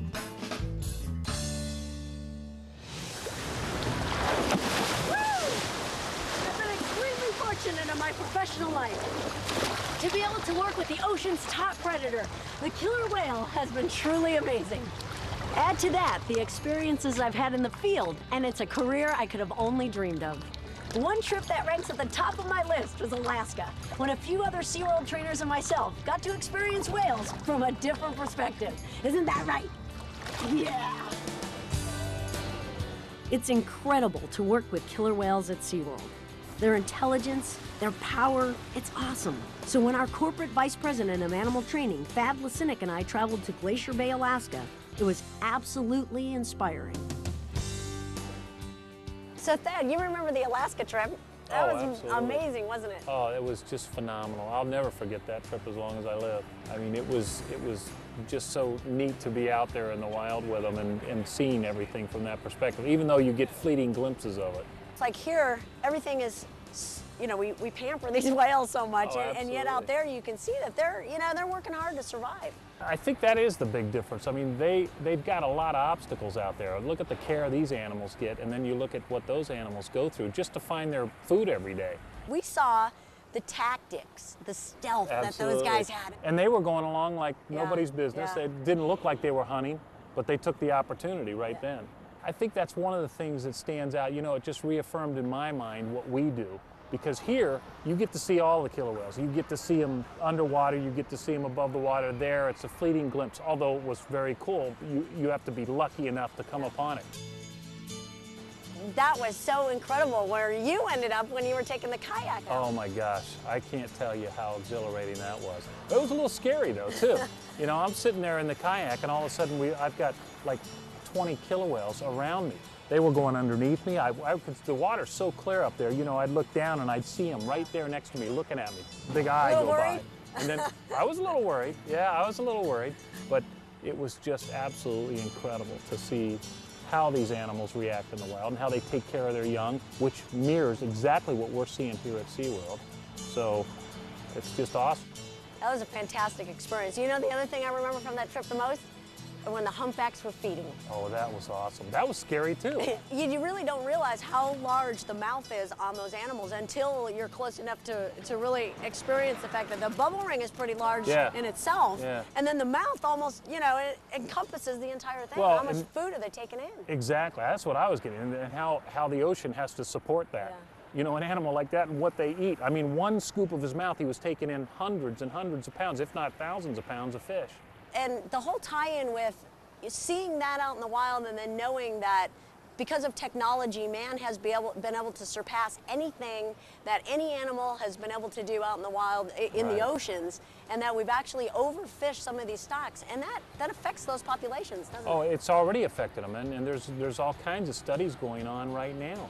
I mean, in fact, it's affected them so much that now killer whale populations may be affecting the stellar sea lion population and because the sea otter, right? That's right. Yeah. Because they're not going after salmon because the salmon population is down. They're going after other mammals now, which they didn't used to do as much. Yeah, and even the stellar sea lions can't find enough food. That's right. It really shows you how it's all interconnected. Absolutely. And we're the only ones that can affect the change. We are all connected. And like Thad said, we are the ones who can make a difference. Oh, and one quick word of advice. If you're ever headed out on your own field trip, don't forget your video camera. Playback can be a researcher's best friend because sometimes you're so busy looking ahead of you, you miss what's right behind you. Rescuing a whale or dolphin is no easy task. It takes a lot of people and an enormous effort to care for and transport an animal this size. SeaWorld is dedicated to rescue and rehab and has developed the skills, tools, staff, and facilities to help ill or injured cetaceans. And with that in mind, let's take a closer look at cetacean conservation and what you can do to help.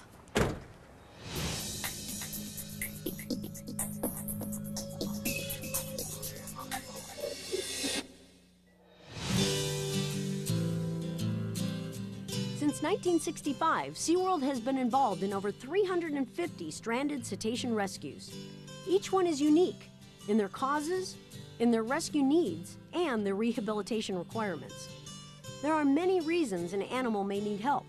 Among the most common are disease, entanglement, ingestion of non-food items, injuries, getting off course due to weather changes, or separation from its mother or group, toxins, both natural and man-made, and mass strandings.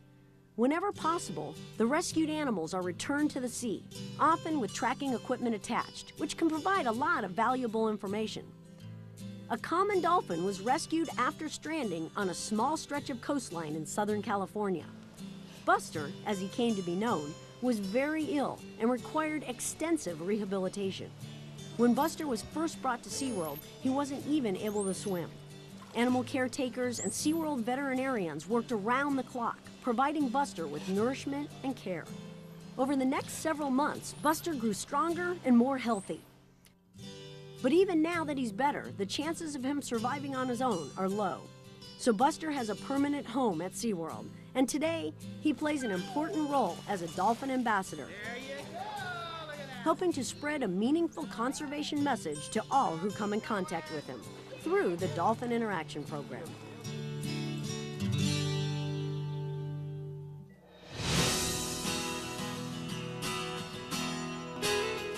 One of the most famous whale ambassadors in the history of SeaWorld, and one that I'm very familiar with, arrived in January of 1997.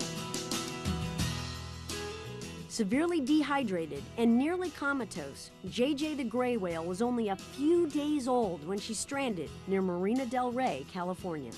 Fortunately, she was rescued and brought to SeaWorld, although the prognosis seemed bleak. She was so weak that animal care team members had to literally hold her upright in the water and swim her around the medical pool. I was there in the pool with her when Dr. Jim McBain reported the grim reality of JJ's condition. The prognosis for full recovery is no better than poor at this point. The constant dedication of the SeaWorld staff helped JJ beat the odds. She was put on a specially formulated diet made up of a mixture of heavy cream, minced fish, and vitamins. She was hand-fed the formula at first and gained weight at an astounding rate. During her rehab at SeaWorld, JJ had to learn gray whale behaviors in order to prepare her to return to the ocean. She learned to eat fish and krill, and in the hopes that she would understand gray whale communications, whale vocalizations were piped into her pool. As JJ grew, so did public interest. This was a rare opportunity for many people to get amazingly close to a gray whale. After 13 months of constant care and tons of fish and krill, it was time for JJ to be released.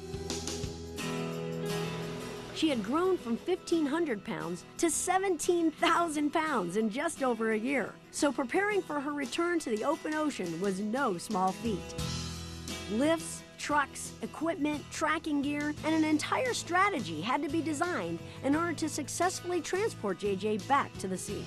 She was released as the gray whales were making their way north to the colder Arctic waters. But after only a few days, she scraped off her tracking devices, so there was no way to follow her. Hopefully, after learning their sounds and being taught to eat and thriving so well at the park, she connected with those other whales and has been making the annual migration with them ever since. The story of JJ goes down in the history books as one of the most incredible rescues, rehabilitations, and releases to date. But, like I said, every rescue is unique, and whether it's a gray whale, a dolphin, or a bird, we think they're all important.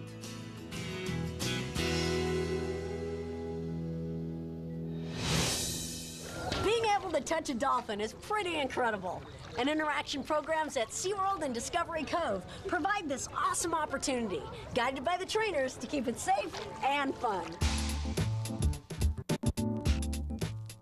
In the wild, respecting an animal's space and keeping your distance from them keeps both you and them safe.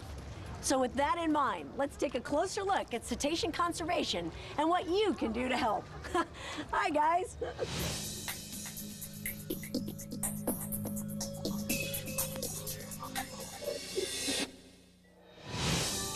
While most of the 80 or so known species of dolphins and whales are not currently endangered or threatened, some are. Like the southern right whale. It's more important than ever to take care of our marine animals and their habitats in order to keep them healthy and here for generations to come. Even if you don't live near an ocean or a sea, there's plenty you can do from wherever you are. The most important first step in conservation is awareness. Zoological parks and aquariums play a major role in learning about whales and dolphins, and in turn, educating the public. So first, let's take a quick look at their habitat, the ocean. Once thought to be limitless in their resources, the world's oceans are increasingly in jeopardy, from marshes and mangroves to coral reefs and the bottom depths. Marine systems provide an estimated $21 trillion in goods and services, 70% more than terrestrial systems. So demand for the ocean's riches is depleting its resources. Coral reefs are beautiful to look at, but they also play an important habitat role as they offer refuge for a quarter of all marine species. Coral reefs are one of the first systems to show distress within the marine ecosystem, and they're disappearing at an astounding rate. It's estimated that 70% of the world's coral reefs will disappear within your lifetime if the current rate of destruction continues. So, exactly what's destroying our reefs?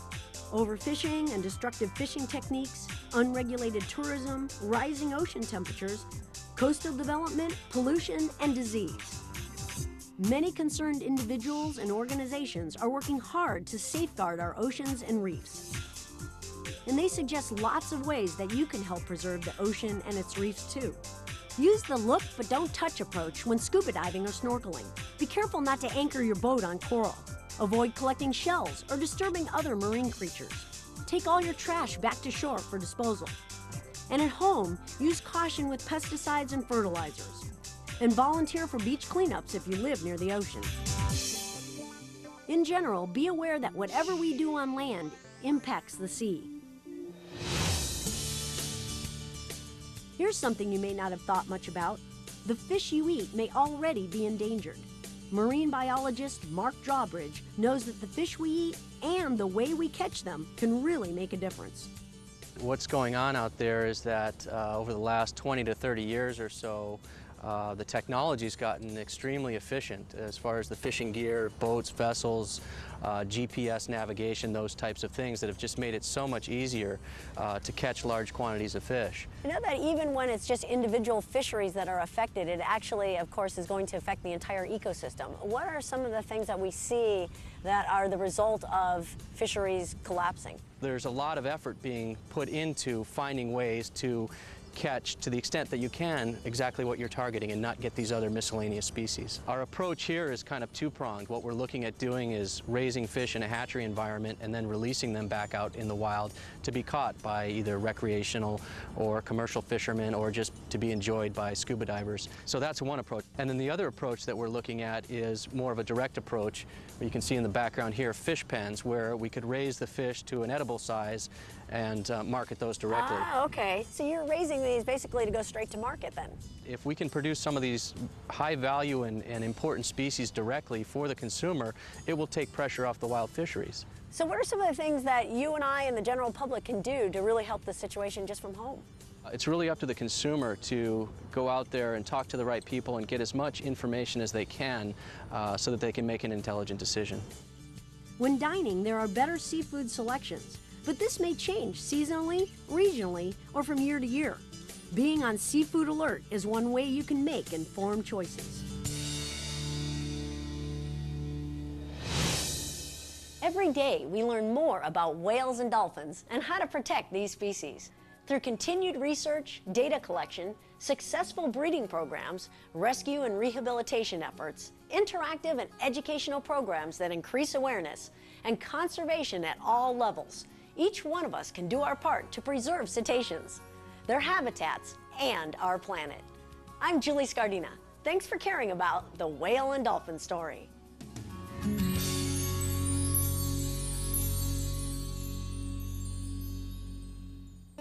Hi, I'm Jenny Bush, Conservation Ambassador for the Anheuser-Busch Adventure Parks. SeaWorld, Busch Gardens, and Discovery Cove are dedicated to the conservation and preservation of wildlife, and we believe the stories like the one you just experienced need to be told. The whales and dolphins featured in this program are just a few of the many species that benefit from the SeaWorld and Busch Gardens Conservation Fund, a nonprofit charitable organization dedicated to animal rescue, wildlife research, habitat protection, and conservation education. Your support through the continued viewing of programs like this is appreciated. I encourage you to learn all you can about animals and their environment. Remember, we're all interconnected. What happens to them eventually happens to us. So we need to protect them and their habitats. Together, we can make a difference.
I'm Lisa Leslie, pro basketball player for the Los Angeles Sparks.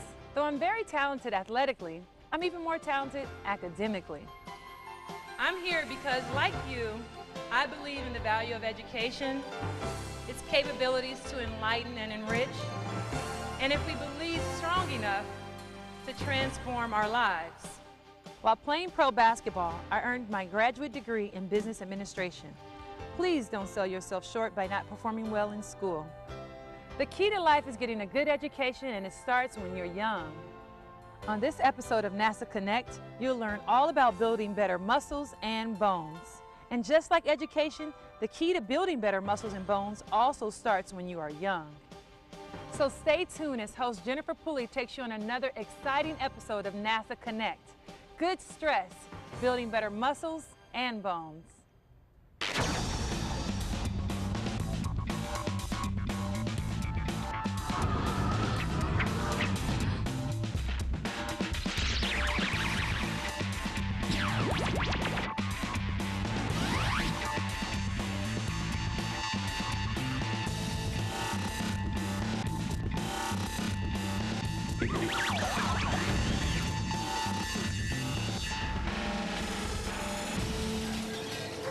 Hi, I'm Jennifer Pulley, and welcome to NASA Connect, the show that connects you to math, science, technology, and NASA. I don't know how you deal with stress after a long day at school, but for me, after work, I hit the gym. You know, stress can be caused by many things, such as being overworked, mentally tired, or just overwhelmed by our daily lives. In fact, how many of you get stressed out over an important test? I get stressed when I don't have enough time in the day to complete all my work. Does that mean that stress is a bad thing? While too much stress can be damaging to the body, too little of some kinds of stress can also be harmful. Let's look at 3 types of stress. The first is called physical stress. Activities like walking and carrying textbooks are physical stresses. The second stress, called mental stress, involves activities like doing math problems or taking quizzes. The third type of stress is called emotional stress. It can be either good or bad, like winning Science Student of the Year or receiving a bad grade on a test. Our bodies, including muscles and bones, require some physical and mental stress or good stress to be healthy and grow. In today's program, we will focus on good stress and how to build better muscles and bones. We will also learn how NASA researchers collect and analyze data to better understand how our muscles and bones are constantly changing, especially in a microgravity environment. That's RJ. He's a friend of mine who's an up-and-coming cross-country star. He had an injury a few months ago, but I think his injury and today's program have a lot in common. RJ, what's up? Hey, Jen. I tore a muscle in my leg and I've been immobilized for a few months. I'm trying to get my leg strength back to where it was before the injury. Well, you know, it looks like you were doing some rehabilitation. How's that going? I'm really struggling. In fact, I've been struggling for the past 2 weeks. I'm keeping a log of my workouts. I can't figure out if my rehab's on target. You mean you're having trouble analyzing your data? I think so. Well, I think I can help you and your leg out. You know, data analysis is the math focus today. So you mean my leg is going to be the focus of this program? I guess you could look at it that way, RJ. To better understand your leg injury, yes, you do need to understand data analysis. Now, before we help RJ out, there are a few things that you need to know. During the course of this program, you will be asked to answer several inquiry-based questions. After the questions appear on the screen, your teacher will pause the program to allow you time to answer and discuss the questions.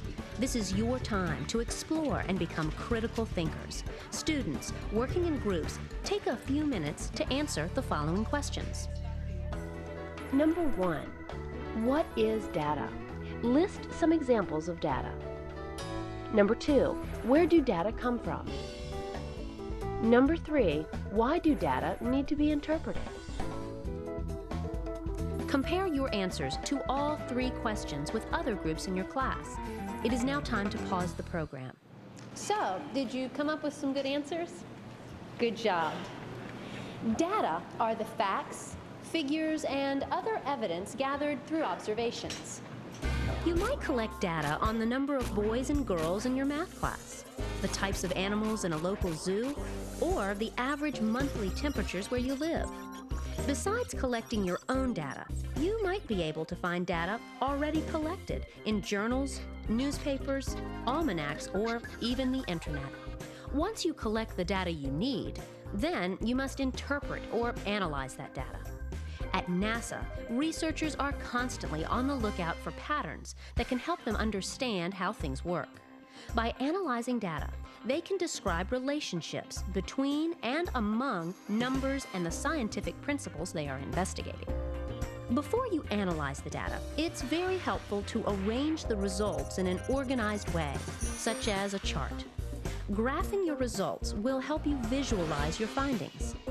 By organizing and visualizing the data, you can look for patterns and trends. For example, let's take a look at RJ's data. RJ, what do you have for us? Well, the display shows the amount of weight my right leg can lift when doing a set of 10 repetitions on a leg extension machine. The data was taken over a 4-month period. So it looks like your data are organized by time and weight. You know, a scatter plot would be an awesome graph to use to help you analyze this data. A scatter plot? Yes, a scatter plot is a graph that shows the relationship between two variables like time and weight. Scatter plots let you visually determine whether the trend in your data is positive, negative, or none at all. In your case, the two variables are time and weight. To make a scatter plot, we plot these two variables as ordered pairs. Here's what the scatter plot looks like. The x-axis is the time, and the y-axis is the amount of weight. And don't forget, you always need a title for your plot. Can you determine a trend or relationship in the scatter plot? In other words, does the data show a positive trend, negative trend, or no trend at all? This would be a great time to pause the program and discuss the relationship with your fellow students and teachers. It's now time to pause the program.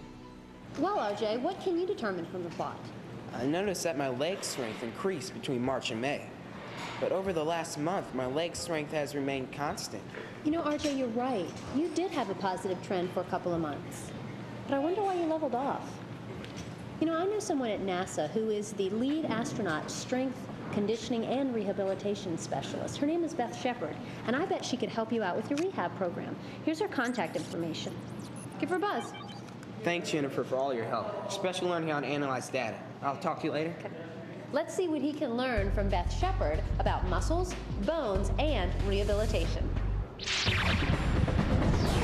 Hi, RJ.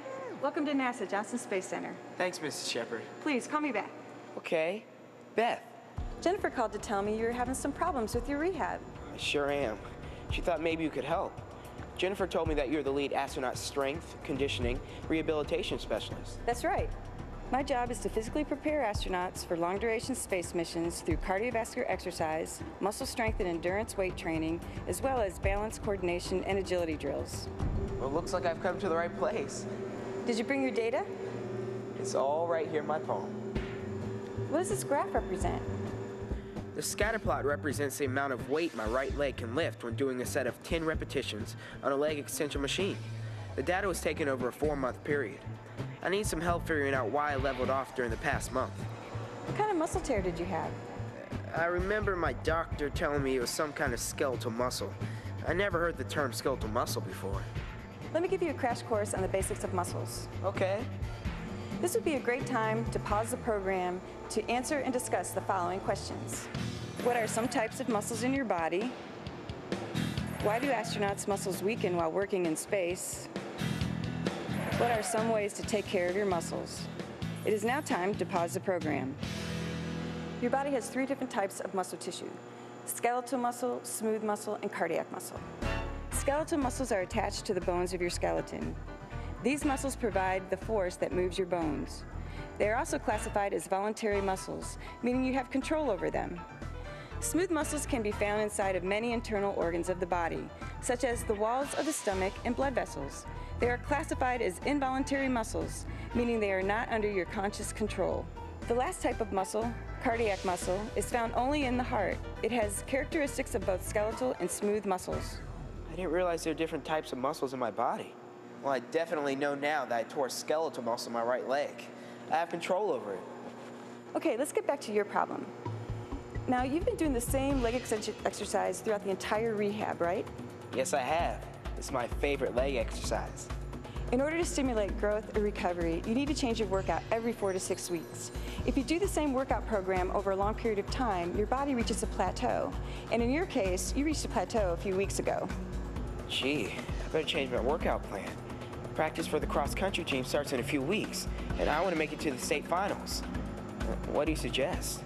Well, RJ, I would suggest adding some variety to your exercise program, such as bicycling, swimming, rollerblading, and resistive training with your own body weight. That sounds pretty cool. So Beth, what kind of rehab program do astronauts go through? That's a great question, RJ. When astronauts return from long-duration space flights, their muscles and bones are weaker.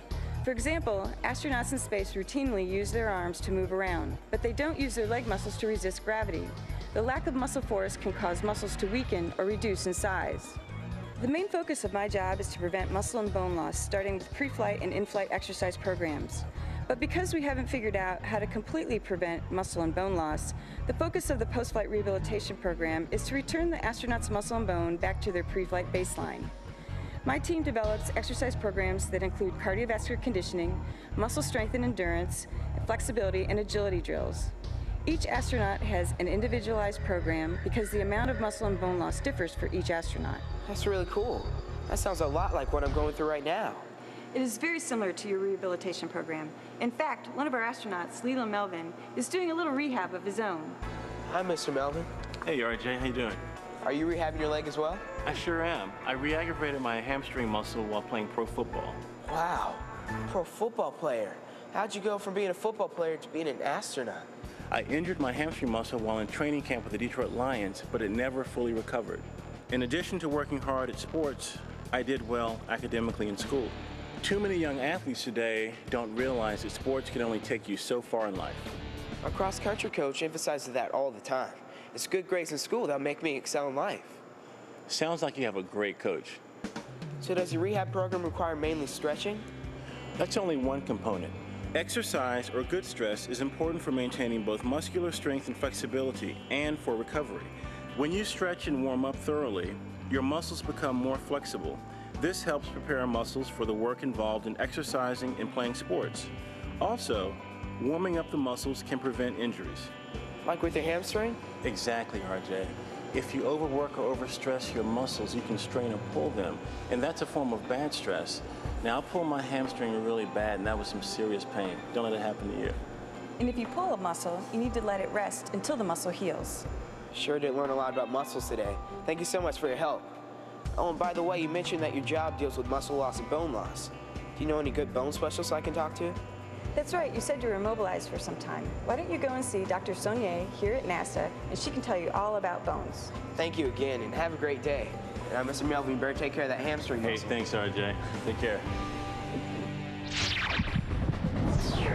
Before RJ speaks with Dr. Saunier, I think it's time for you to strengthen your muscles and increase your muscle stamina. The students at Oxon Hill Middle School will preview this program's hands-on activity entitled Good Stress. Hi, NASA Connect asked us to show you this program's hands-on activity. In this activity, you will be exploring the effects of stress on the muscles in your hands. And you will gain experience collecting, analyzing, and visually representing data. You can download a copy of the Educator's Guide from the NASA Connect website. Before you begin the activity, it's a good idea to review how to make and interpret 3 types of plots: scatter plots, box and whisker plots, and stem and leaf plots. Do you remember what a scatter plot is? A scatter plot is a graph that displays 2 variables as ordered pairs. You can use a scatter plot to determine how one variable relates to another. A box and whisker plot is a graph that summarizes a data set along a number line. There is a box in the middle and whiskers at either side.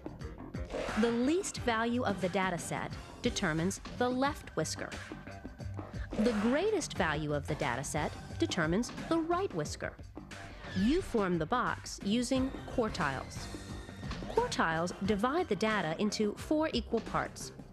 Box and whisker plots are useful with very large data sets or for making comparisons between data sets. A stem and leaf plot is a graph that uses the digits of each number to show the shape of the data. Each data value is broken into a stem, digit or digits on the left, and a leaf, digit or digits on the right. A key is needed to explain what your stems and leaves represent. A stem and leaf plot can quickly show the distribution of a data set and retains each data value. Your teacher can show you example problems using different plots. Now, are you ready to put your math skills to the test? Good. Now back to the activity. Working in groups of 2. Predict the number of times you will be able to click a clothespin between your thumb and index finger in your non-dominant hand for a 1-minute period. Record your prediction. Hold the clothespin in your non-dominant hand between your thumb and index finger. While your partner is watching the timer, count the number of times you are able to click the clothespin in a 1-minute period. Record the result. Rest for 1 minute, then predict again and repeat clicking the clothespin in a 1-minute period. You need to complete 3 trials. Be sure to hold the clothespin the same way during every time trial. Now, switch roles with your partner and have him or her conduct the exact same experiment and record the results. Each group will need to repeat the experiment every other day for 2 weeks. Record your predictions and results. This is the conditioning period. The stress induced by the clothespin on the muscles of the hand will cause the muscles to become stronger and gain stamina. Make sure you record all your data in a clear and organized way. This will help you to answer all the discussion questions and to produce visual representations of the data. And don't forget to check out the web activity for this program. It can be downloaded from the NASA Connect website.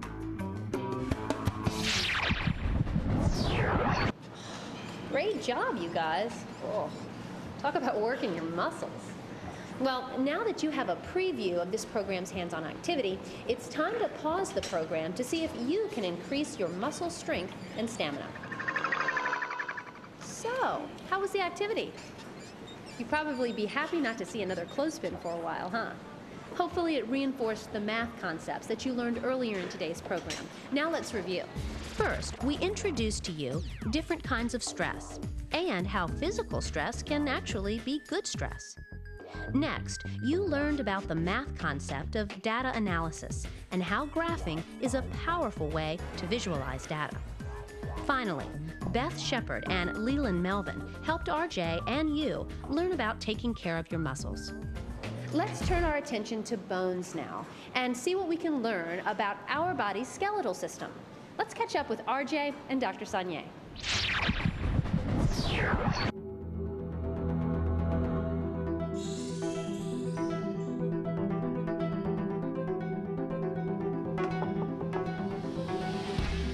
Dr. Saunier? Hi, RJ. Come on in. Take a seat. I understand you want to learn more about bones, their structure and function. I sure do. I want to be the best cross-country runner in my state, and knowing more about my body might actually be an advantage. And after meeting Leland Melvin, I want to learn more about astronauts and how their bones can be affected by spaceflight. Sure. I'd love to discuss your body's skeletal system with you. Students, working in groups, take a few minutes to answer the following questions. What does the skeletal system do? It may be helpful to sketch a picture. List some types of bones in your body and explain their function. What are some ways to keep your bones healthy? How are the skeletal and muscular systems related? It's now time to pause the program. Without the skeletal system, your body would collapse. Your skeleton has many functions. It provides shape and support. protects your internal organs like your brain, heart, and lungs, enables you to move, produces red blood cells, and stores important minerals until your body needs them. You have about 206 bones in your body. For example, your arm consists of the humerus, radius, and ulna. Your leg consists of the femur, patella, tibia, and fibula.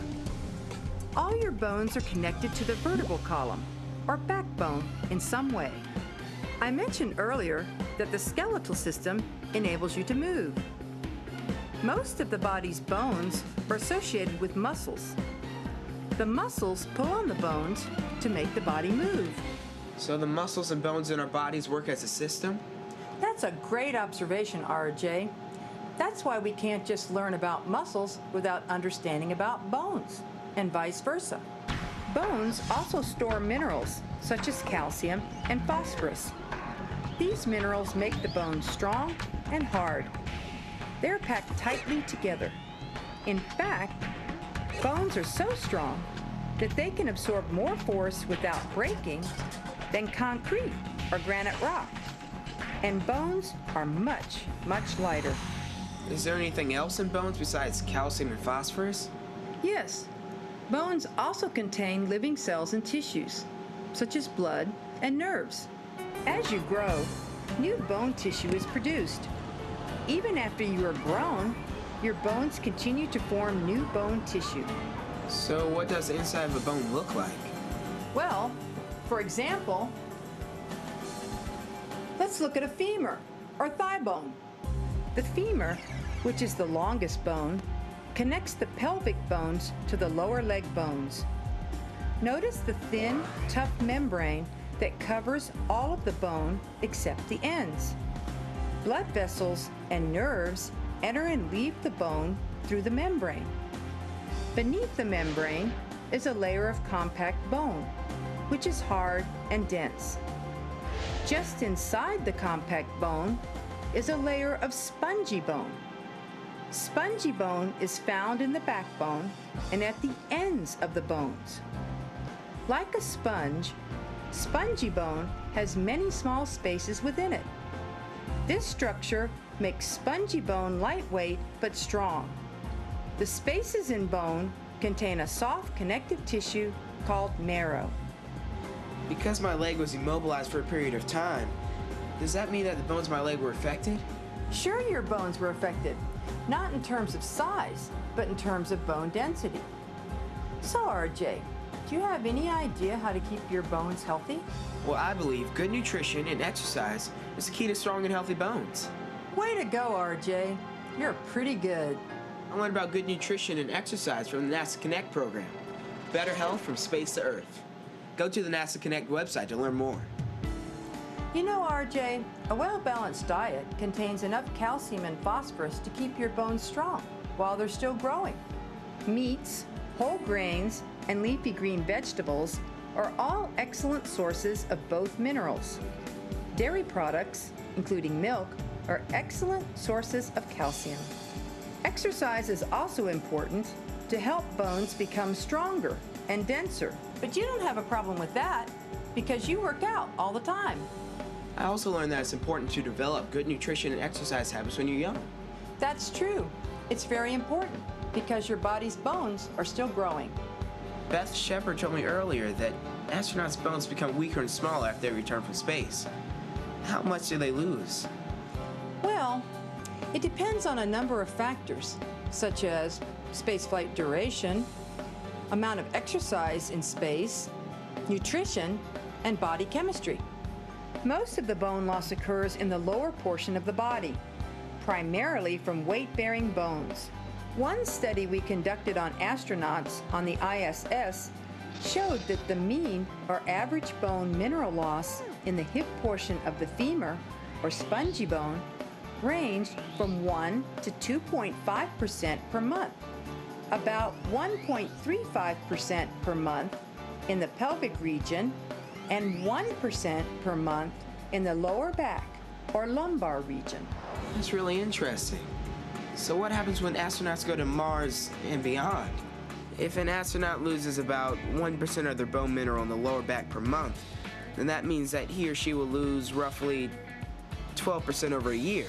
Since the current missions haven't lasted that long, we don't actually know, but it is likely, and therefore we need to conduct more research to know for certain.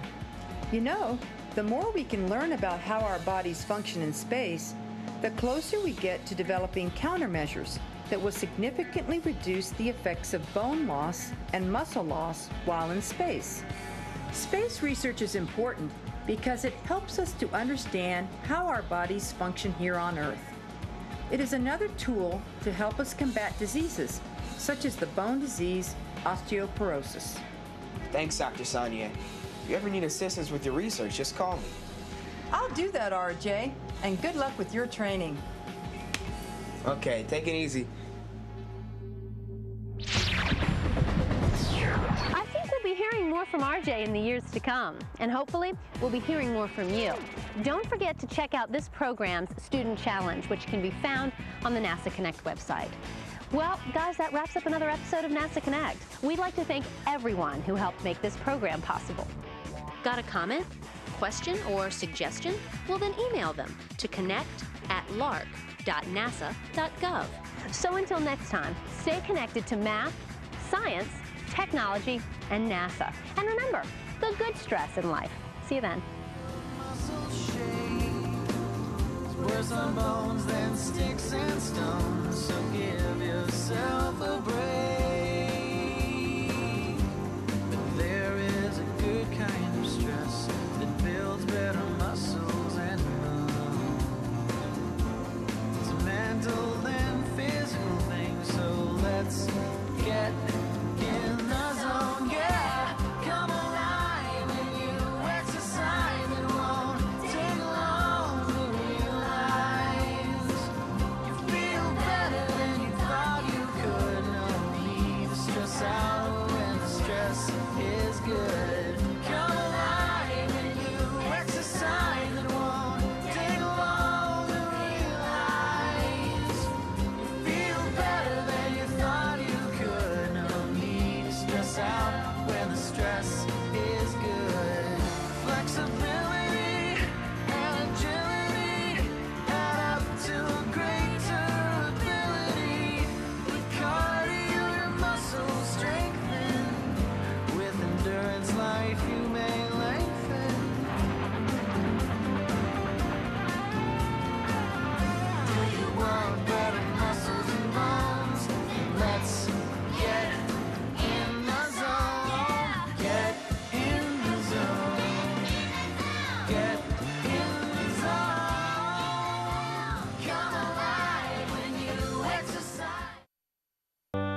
On this special edition of Out of the Blue from Middle Tennessee State University, we focus on our world-class aerospace department. Governor Bill Lee joined President Sidney McPhee and Chairman Steve Smith to confirm plans for our almost $100 million aviation campus being built at the Shelbyville Municipal Airport. We chat with MTSU alum and current graduate student Sean Logan about his work as a flight instructor and our DA-40 planes. And we share news about our partnership with Southwest Airlines, providing an accelerated pathway for our students to become first officers. I'm Andrew Ottman, and this is Out of the Blue.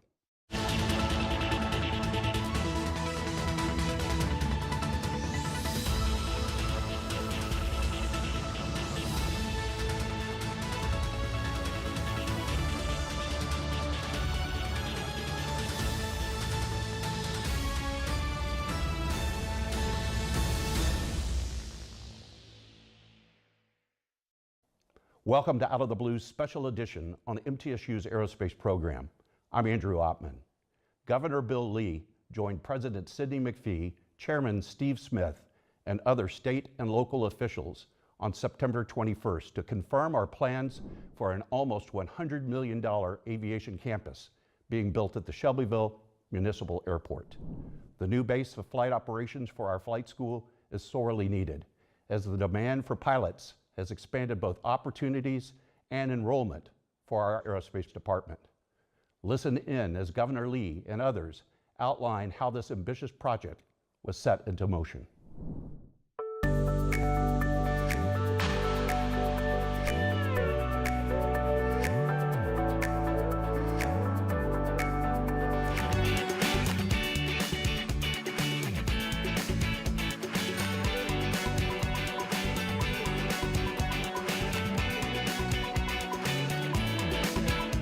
Join me in giving a warm Blue Raider, true blue, round of applause to our great governor.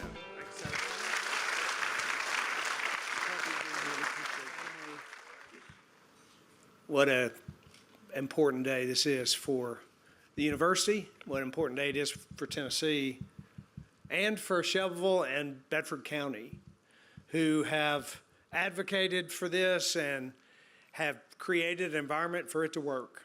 And this is really important to this community. I've been here multiple times here in the last few months, and there is a lot going on right here in Bedford County. And this is one of the biggest things to happen here in some time. So it is an important day of celebration. And I'm here because I get to participate in events that highlight the fact that we live in the best state in the country, that we live in a state that is one of the fastest growing economies in the country, that has the fiscal policy in place to make things like this happen and possible. What we have in this program at MTSU is unique to the country. It's one of the leading aerospace programs in America.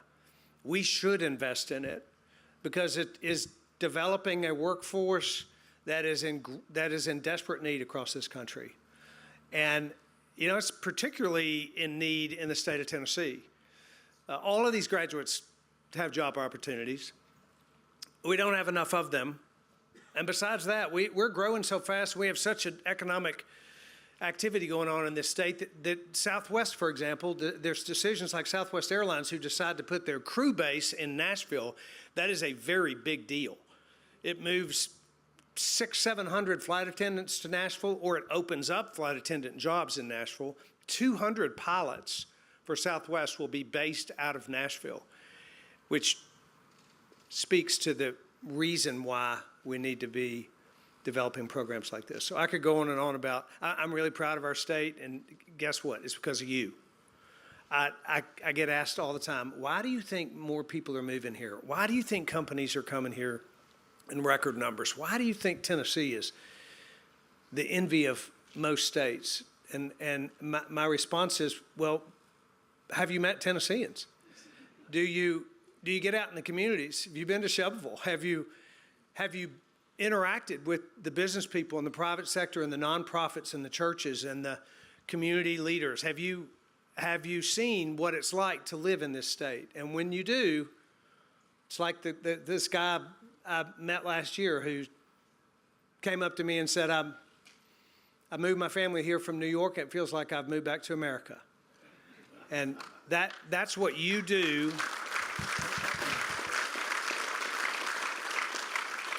That's the kind of environment you've created here. And that's why what's happening in Bedford County is so exciting. And it's why MTSU and what they're doing is so important. And it's why I'm here today, and all these leaders of the General Assembly decided to put some $67 million toward this program, because this matters to Tennessee and it matters to our future. So thank you for having me, sir. The commitment of these individuals, our corporate partners, our state legislature, our governments, our local and state governments, are really critical for what we are doing to help our students and the aerospace industry. Their involvement highlights the level of support we have and the depth of confidence they have in the future of the Department of Aerospace. I also want to thank the Department of Aerospace faculty and staff. The dedication and hard work of this extraordinary group of individuals are immeasurable, as they all go far above and beyond their calling to support our students. I will rely on their knowledge and their expertise over the next couple of years when we meet with our engineering groups and our architectural groups, and they will be involved in helping us design the spaces, make sure our laboratories are well equipped, make sure that logistics of student scheduling and things like that are taken care of, and also, again, most importantly, taking care of the students during and providing a seamless transition.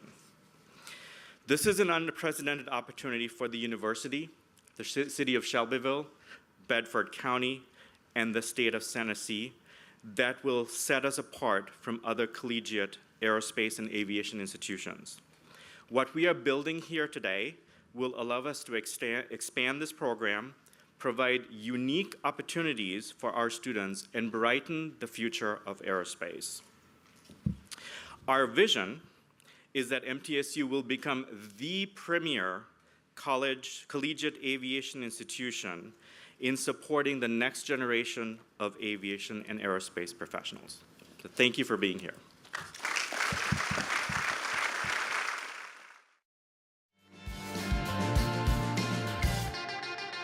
I am True Blue. As a member of this diverse community, I am a valuable contributor to its progress and success. I am engaged in the life of this community. I'm a recipient and a giver. I am a listener and a speaker. I am honest in word and deed. I'm committed to reason, not violence. I am a learner. Now and forever. I am a Blue Raider. I am a Blue Raider. I am a Blue Raider.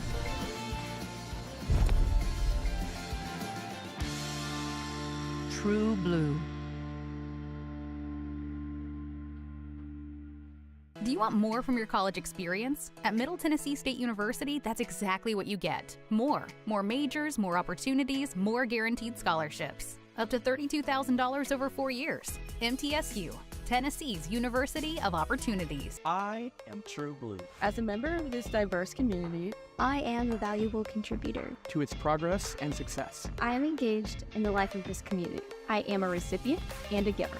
I am a listener and a speaker. I am honest in word and deed. I am committed to reason, not violence. I am a learner. Now and forever.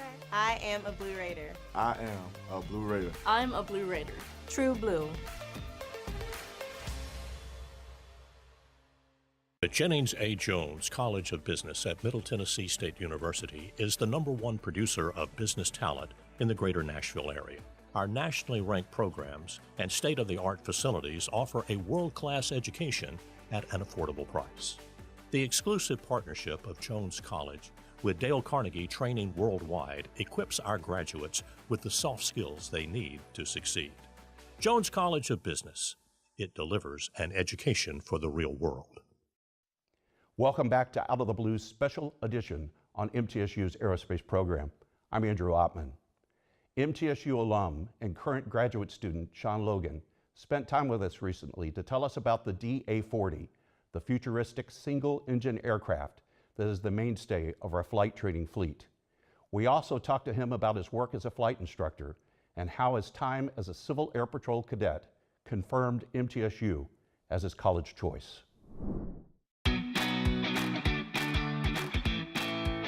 So, Sean, thanks for having me up here today. Absolutely. Tell us what you do at MTSU. What's your role in aerospace? So I'm one of the assistant flight training managers, so I still get to instruct some students, and then I also work here at the airport campus and supervise some instructors as well. And you're one of our grads, correct? Yes, sir. I graduated in the spring of 2022. Wonderful. And your degree was in? Aerospace professional pilot. Shouldn't be surprised about that.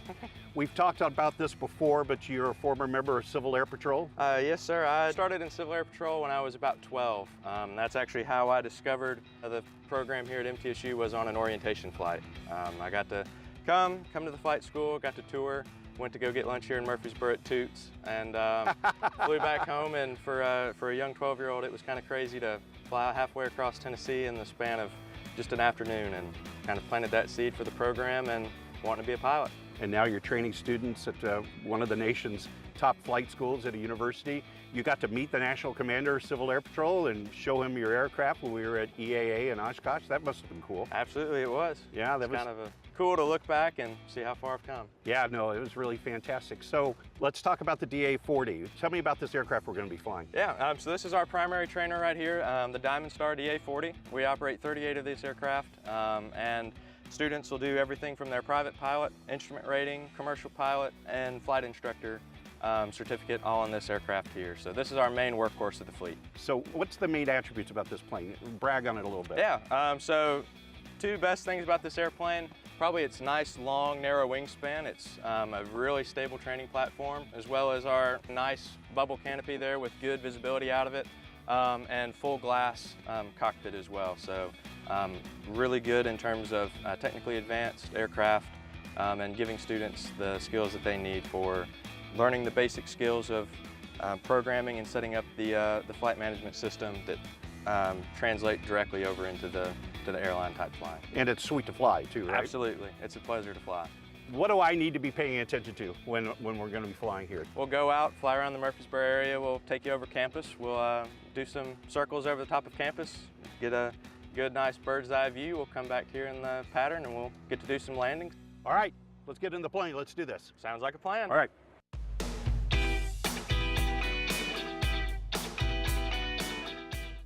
All right, so we're gonna run through our pre-flight checklist here. So before y'all got here, we already ran through the weather, weight and balance and all that. We've already got the aircraft cover off. Master batteries coming on.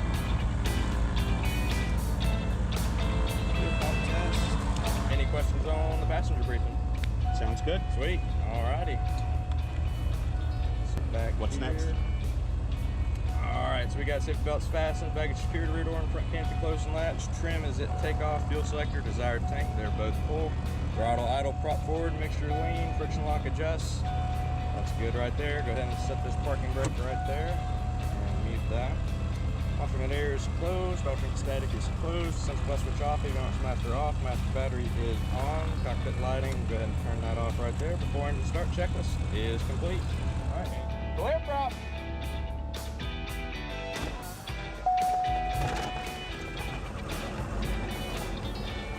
So we've got these two screens here. This is our primary flight display here.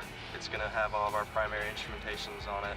And this is our multi-function display, so it's going to have items such as our engine instruments here and moving map as well there.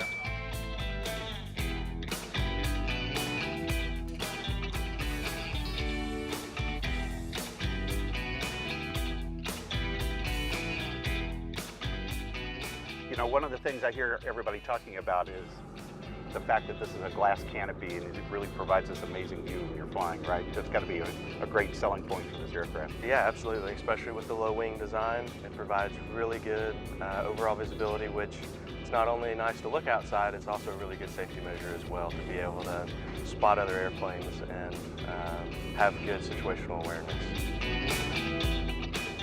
What would you tell a prospective student in evaluating a flight school, and what were the choices that led you to confirm that this is the right place to be? I'd say the first thing to look at is safety. Our school has a very strong safety culture. The next would be price, and that's another reason why I ended up choosing this program was its affordability. And then lastly, the fleet. I really like the VA-40. I fell in love from the first flight with the Diamond. It flies and handles great, and it's an excellent training platform for any new and potential students and even experienced pilots alike.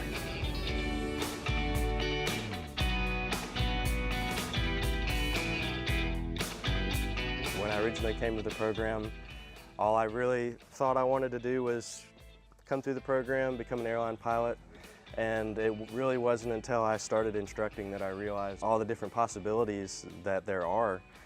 I found great community here. We're a large flight school, but we still maintain that close, tight-knit community, and it's really easy to find your people here. Great job.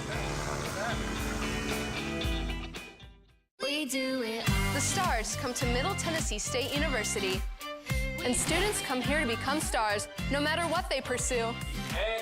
We do it all. We're the only college of media and entertainment in the world, just outside the heart of Nashville. Look, mic check, 1, 2, everybody listen. When you do it like this, ain't no competition. I'm talking B.I.G., VIP. Treat them like a front row seat and make them pay attention. If I shoot for the 3, then I ain't never missing. Cranking up the degrees like I was in the kitchen. Can't lose, got too much to prove. And when you do it all, it get too hard to do it. Our curriculum and facilities are cutting edge, and our relationships with industry leaders give students an edge over the competition. Check it out. You can get real-world experience with degrees in recording industry, media arts, journalism and strategic media, and more. Media and entertainment at Middle Tennessee State University. Learn to shine.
Welcome back to Out of the Blue for our special edition on MTSU's aerospace program. I'm Andrew Ottman. The university was proud to recently welcome pilots and representatives from Southwest Airlines back to campus as we announced MTSU Aerospace as a partner in the new Destination 225 program. Also at the event was Southwest First Officer and MTSU alum Chris Collins. He spoke about how MTSU Aerospace helped him land his job at one of the nation's top carriers. We're excited. We are truly excited to celebrate our selection as one of 16 of the nation's top collegiate flight training programs.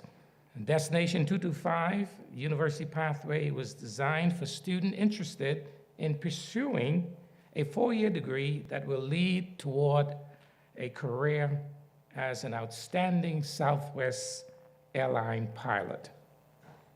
And once selected, students continue to work on their degree and flight training while receiving guidance and a direct path to become a great Southwest Airlines first officer in as little as 2 years after graduation. And I want to add that this program makes it accessible, cost-effective, it's innovative, and of course, it's accelerated route for students to land a job flying at a major carrier while pursuing a degree. And MTSU inclusion in Destination 225 project has been one of the things that elevated our aerospace program to even greater heights, or shall we say, higher altitude.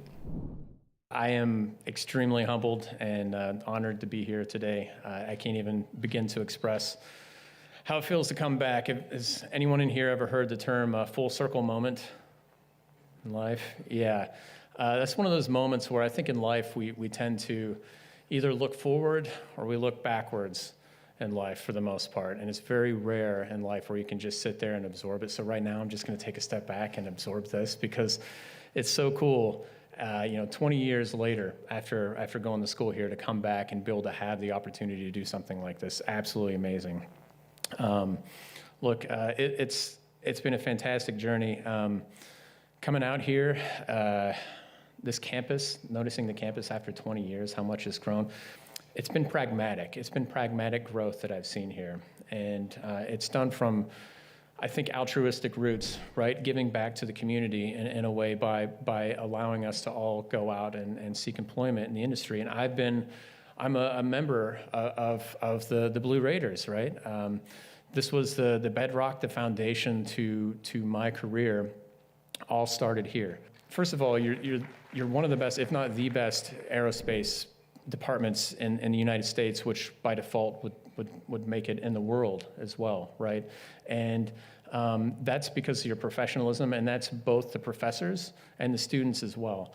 I can't tell you how many times I've ridden on a jump seat or the flight deck of another airline, or even my own at Southwest, and it's another Blue Raider that's there. And we have that in common. We have that kinship, that bond, right? But that professionalism's there. But beyond that, the thing that really inspires me is something that Herb Kelleher used to talk about, which is called the Golden Rule. Anyone hear about the Golden Rule?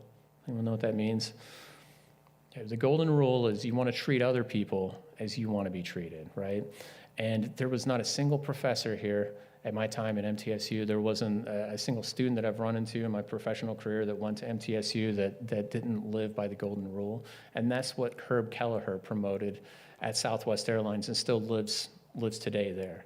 So there are two direct parallels within the industry between Southwest Airlines and between MTSU.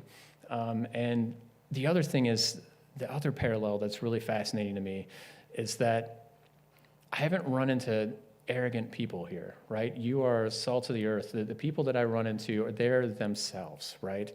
There's no pomp and circumstance or arrogant attitudes that I see. And at Southwest, we tend to have the same attitude as well. So these parallels run deep. I'm excited to see the synergy between Southwest Airlines and between MTSU. Now, beyond that, I have one story I want to tell. It's really quick. Has anyone ever heard the name Reese Howell? Yeah, okay. Yeah. Reese Howell, for those of you that don't know, I'm going to explain who Reese Howell is. He's affected the lives of countless graduates and students at Middle Tennessee State University. He owned and operated an MU2 school. Has anyone heard of Contour? Yes. Okay, Contour. So Contour kind of came from him because he started corporate flight management, and then his sons took it over. But anyways, the point is I worked at corporate flight management, both on the ramp, and then I eventually flew Jetstreams for them back in the day. And I used to wash Reese's airplane. He had a Citabria, a tail dragger. I used to wash his plane in exchange for flight time and to get a tail wheel endorsement, because I thought that would be really cool. But at the end of the day, I didn't feel right about it. I didn't feel that it was a fair exchange. And I remember thanking him, I'm like, I really feel like this isn't enough, just washing your plane for this. What can I do? And he said, well, you can make a promise to me. And the promise is that one day, when you have the ability to help someone else out in aviation, you do that.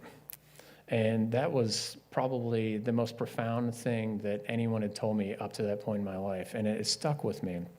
So I want to challenge everyone in this room that when you have the opportunity to help someone out in aviation, that you do it, okay?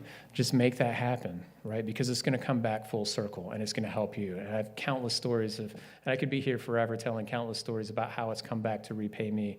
But I wanna challenge you to do the same. And now is my opportunity. Reese is retired, unfortunately, fantastic human being. But I now can say that I'm going to be able to say that I kept good on his promise by being able to provide mentorship within this program. Anyone that wants to sign up for the program joins it, or anyone that's just interested in aviation, you can get my contact info, and I'd be glad to talk to you about it and my experiences. I wish you all the best, and again, I'm honored and humbled to be here right now. Thank you so much. And that does wrap up this edition of Out of the Blue. You can find news about the campus 24 hours a day by going to our website, mtsunews.com. You can find additional special content on our social media platforms, Twitter, Facebook, and Instagram. Broadcasting from the Center for Educational Media, I'm Andrew Ottman. Stay safe, stay on course, and remain true blue.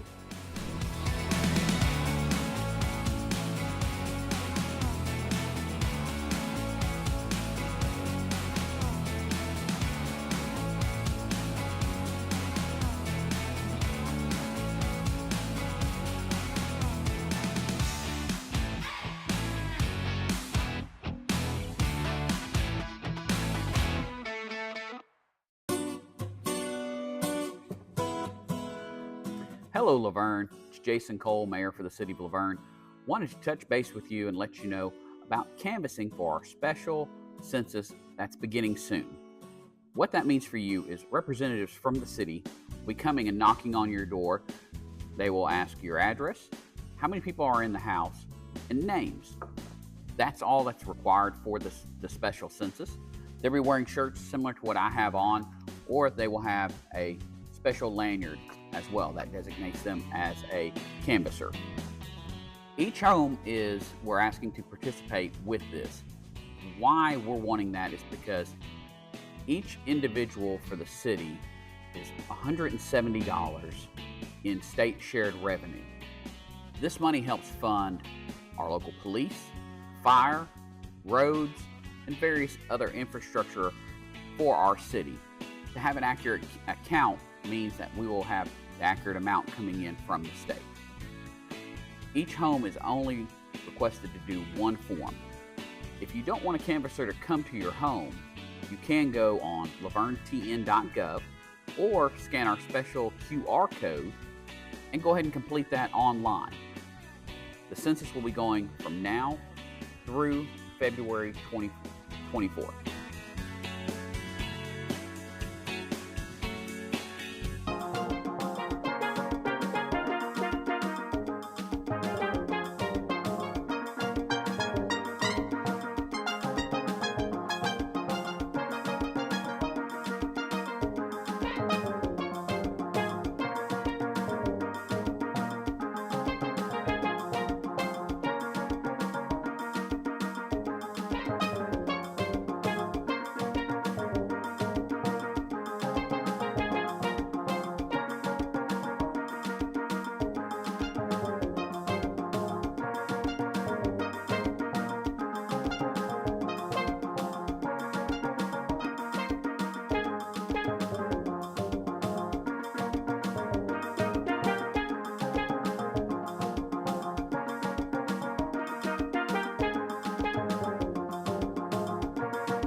Tennessee Wildcast is on the air with the latest on hunting, fishing, boating, wildlife watching, and all things outdoors. Make welcome your host, drummer and outdoor expert novice, Jason Harmon. Hello, everybody, and welcome to this edition of Tennessee Wildcast. We're glad you're tuning in. Thanks for watching. Thanks for listening. We got a fun show for you today, Don. Big time I'm fun. excited. Yeah, we're going to go on the musical side of the outdoors again. Yeah, a little campfire session. Yeah, I like that. A little I like music, that. a little outdoors. A little session, music session. Yeah, I got it. Perfect. I got it. Perfect. I'm excited. Good friend of mine, Chris Hennessy, is with us today, and we've been trying to get him in here for a while. At least we've been talking about it. I know. I hit him up, and he's like, "Sure, I'll be there." I've been hearing about him for years, so glad to finally meet him. Oh, today. man, it's such a blessing to be here. I appreciate you guys having me. Absolutely. You bet. Yeah, it's going to be fun. But first, Don, you'd like to highlight us a radio station. Yeah.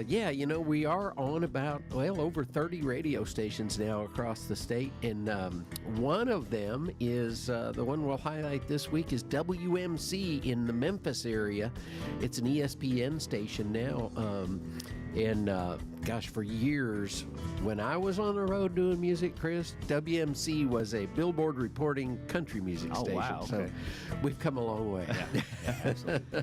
But anyway, we're on Saturday mornings at 7:30. We follow Larry Ray's show there every Saturday morning. Awesome. So anyway, we appreciate them a bunch. Yep. As we say often, we appreciate our radio partners. Couldn't do it without them. Oh, that's right. And thank you for tuning us in on the app, your favorite podcasting app, or finding us on YouTube, or however you find us. We appreciate you tuning us in. You bet.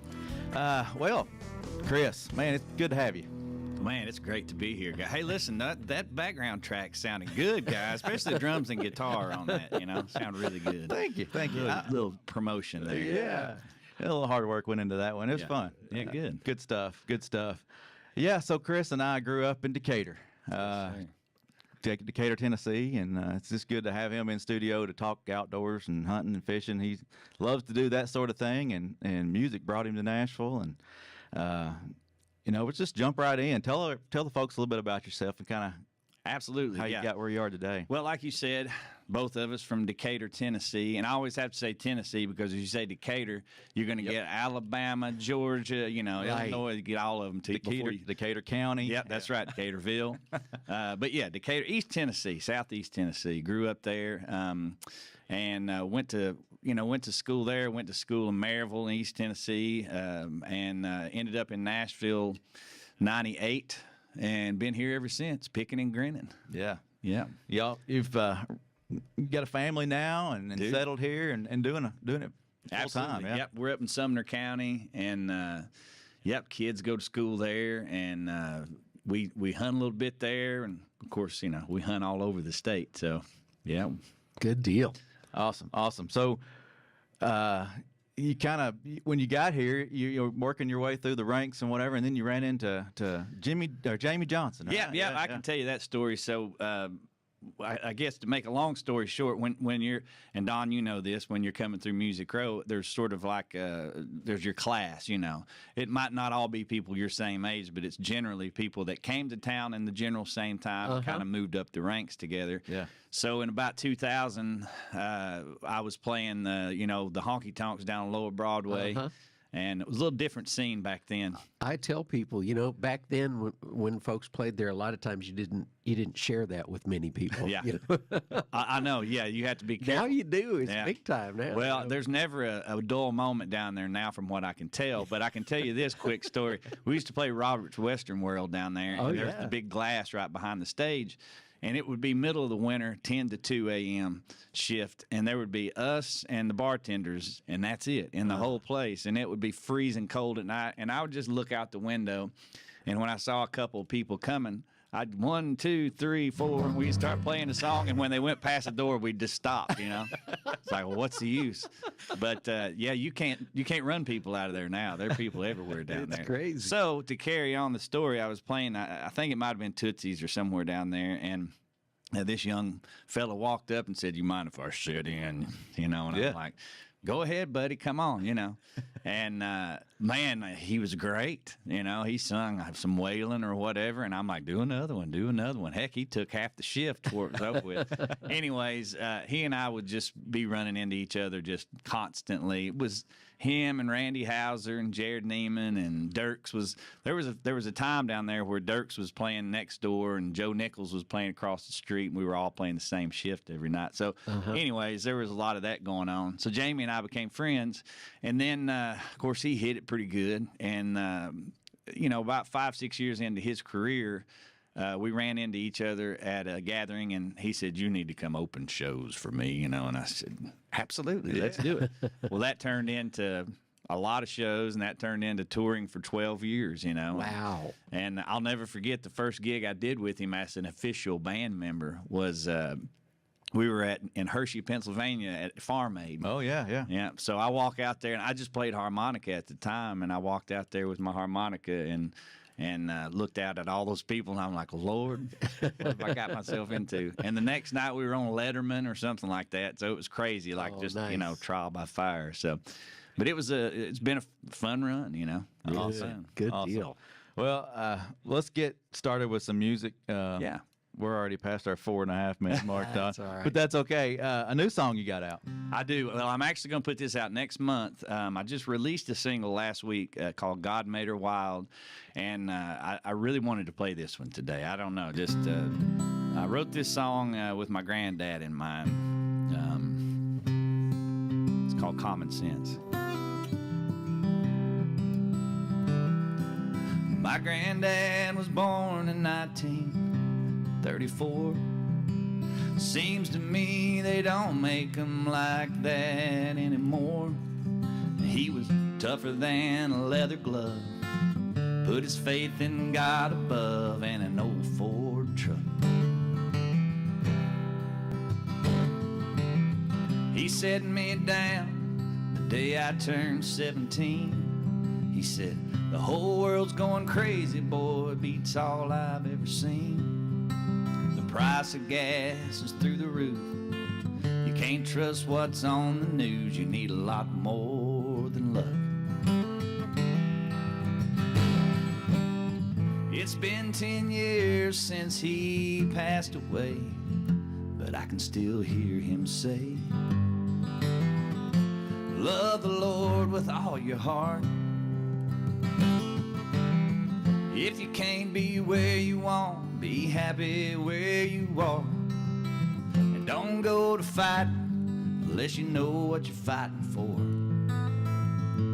Common sense ain't that common anymore. Common sense ain't that common anymore.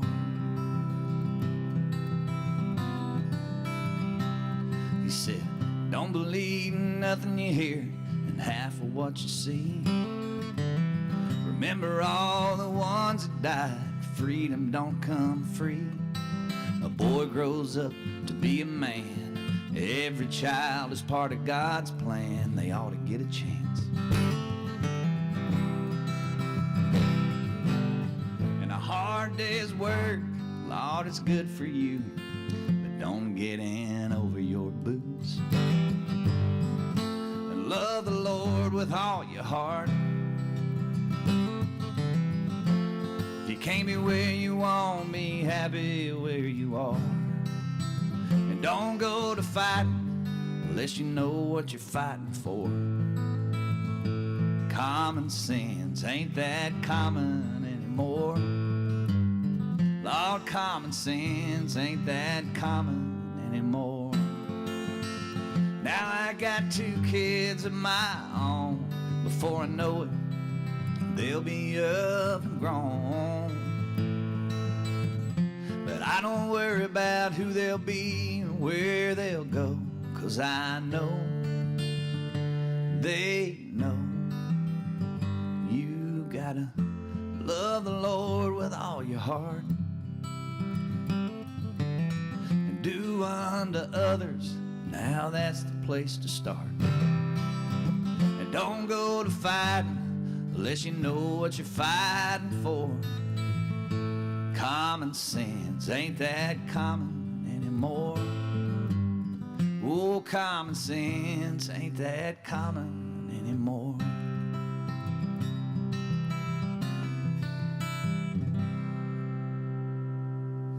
Nice. Amen. Speaking the truth there. Yeah. Thank you, sir. I try to. Yeah. Man. That's awesome. I can picture your grandpa and all that stuff. It's just the imagery that puts out there. Yeah, absolutely. Yeah. And of course, good segue, because we'll talk about my granddad, and I'll tell you about the first times I went hunting. Yeah, that's perfect. Yeah, I mean, growing up in Decatur, everybody hunts and fishes. Yeah. And your grandpa was a big part of that. He was a great Tennessean, as your grandpa was too, and your dad and your whole family. But he really was, and I remember going quail hunting with him constantly. And it's kind of funny, bless his heart. He'd be like, "I'll come pick you up at before daylight," and I'm like, "Wait a minute, before daylight?" But anyways, I will never forget, and I hope that everybody listening to this thinks about this, because man, your kids are paying so much attention when they're this age. But I bet you I was 9 years old, and we were behind Shaw Industries down there in this old, thicket, and we kicked up a covey of quail, and I shot once, and then they flew over the hill, and no birds fell. He said, "Why didn't you shoot again?" I said, "Well, they were gone before I could pull the trigger the second time." The quail are fast. They're not that fast, though. I can pull the trigger quicker than that now.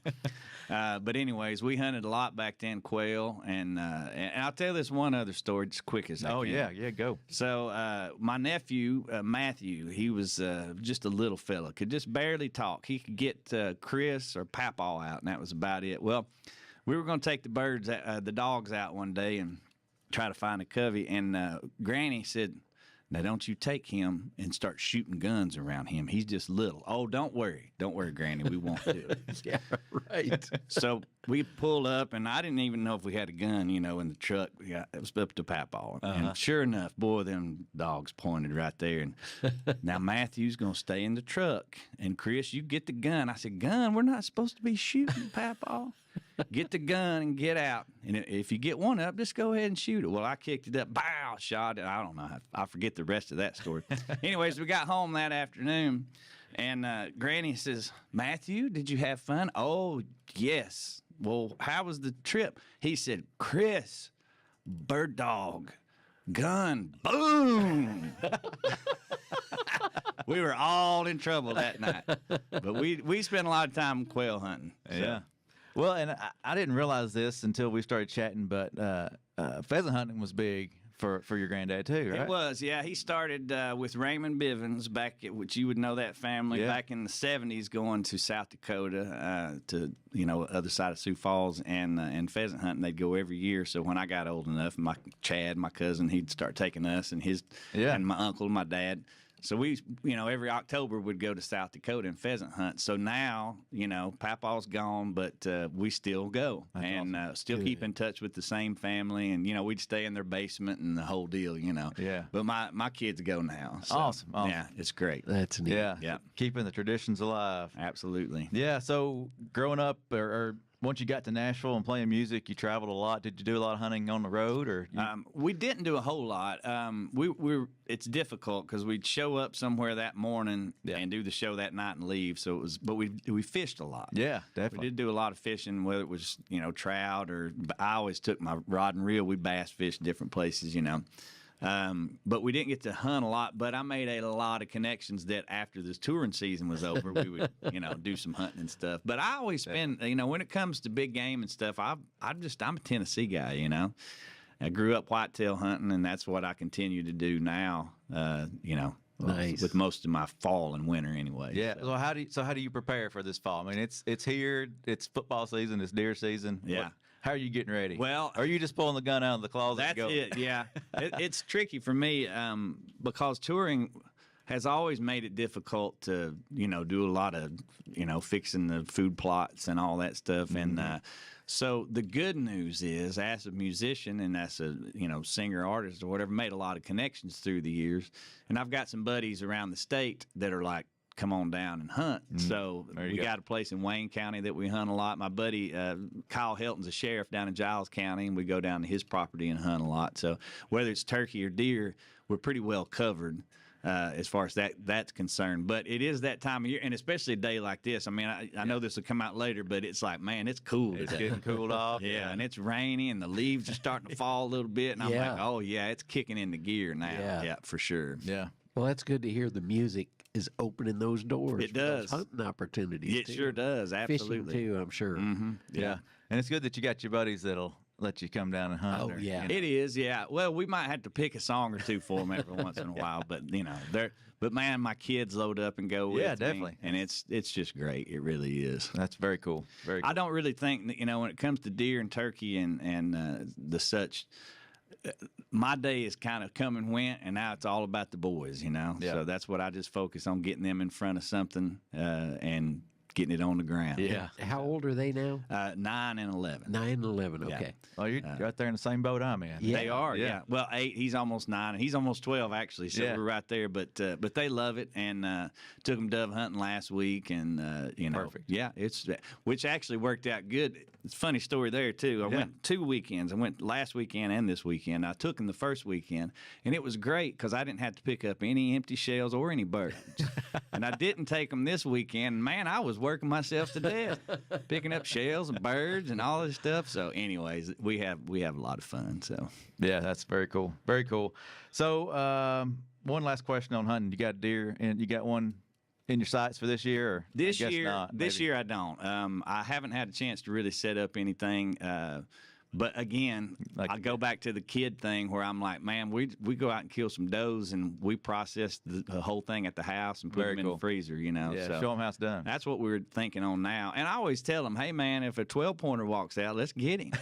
But if not, we'll take a doe and not think twice about it, So Well, I let a decent 8 walk last year, thinking that get my son on it. You know, my daughter was with me, and I was like, "We're gonna let this one go." And she's like, "Why didn't you shoot that?" Yeah, why? It's like I want to let Tucker shoot it, and it just didn't happen. Yeah.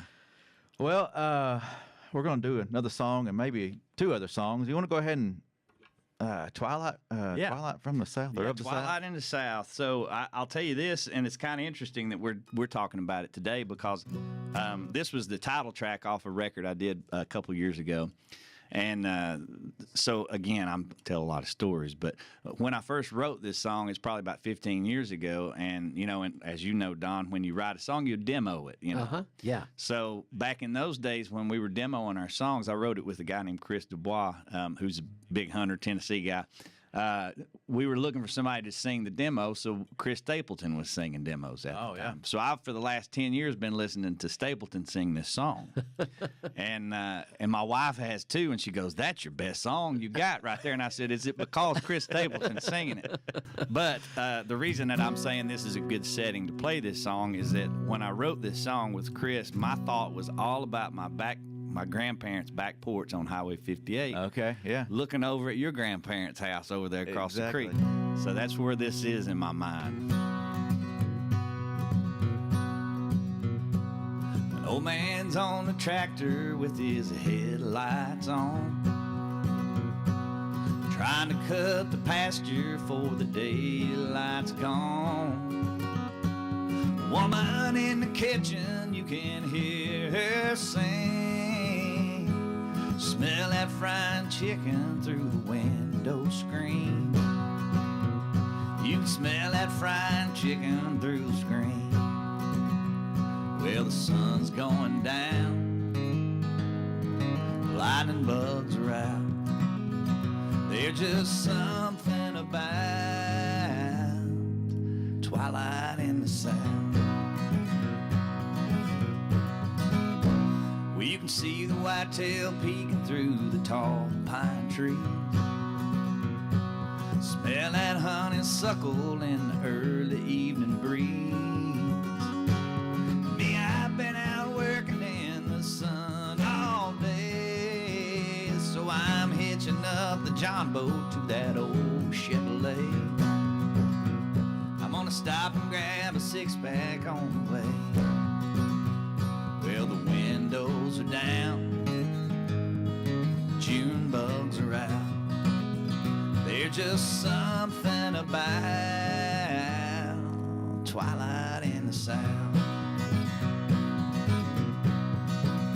Way down around where Tennessee turns into Alabama, Alabama. When summer days turn into summer nights, well, there's a honey hole a mile below that Chickamauga Dam, where I guarantee the fish are gonna bite. And I guarantee that's where I'll be tonight. Yeah, yeah, yeah.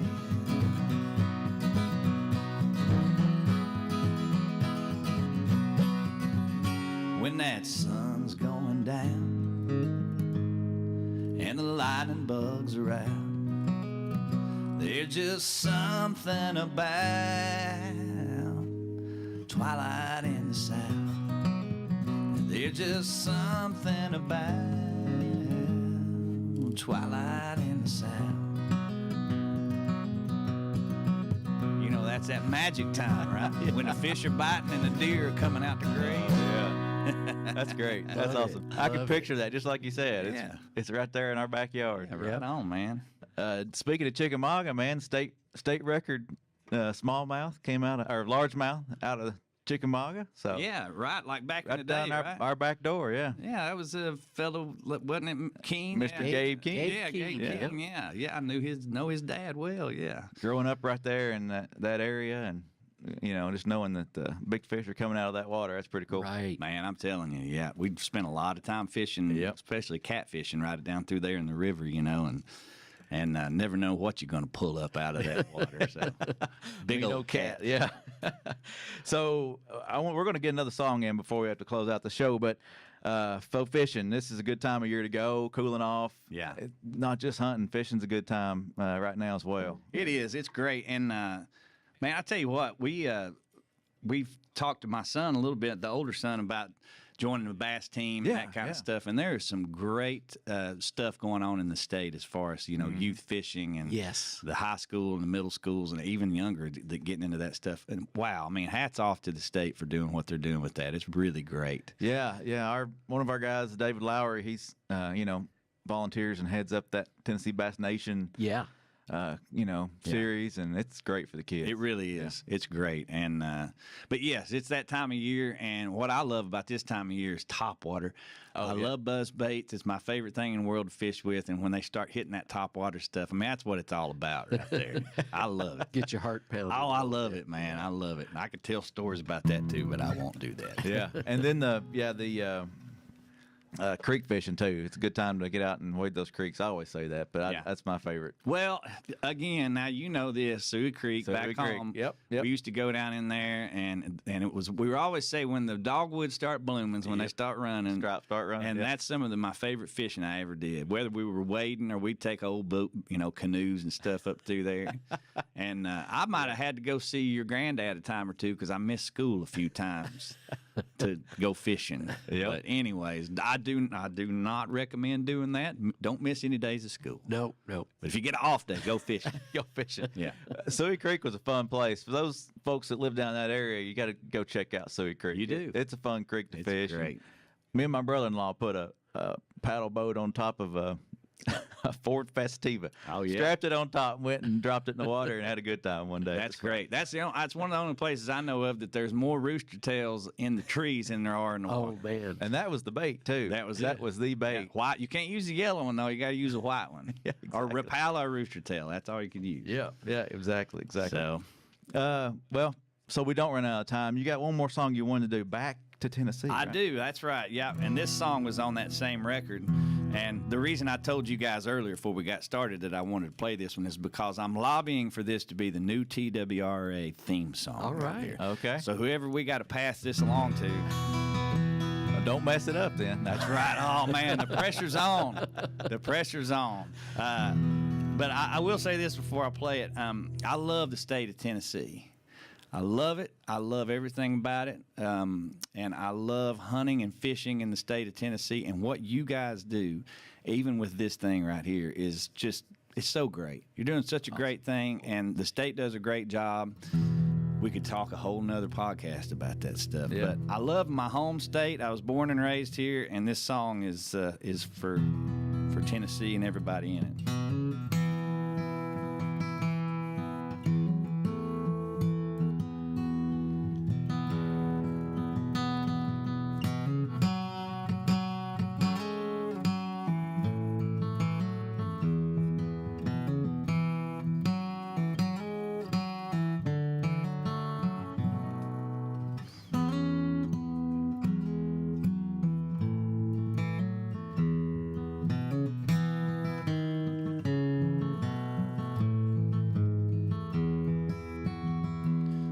I have roamed across the land, and I have sailed the deepest sea. When I've drawn my last breath, do this one thing for me. Say, won't you take me back to Tennessee, where southern streams are flowing free? Me and mine will always be right at home in Tennessee.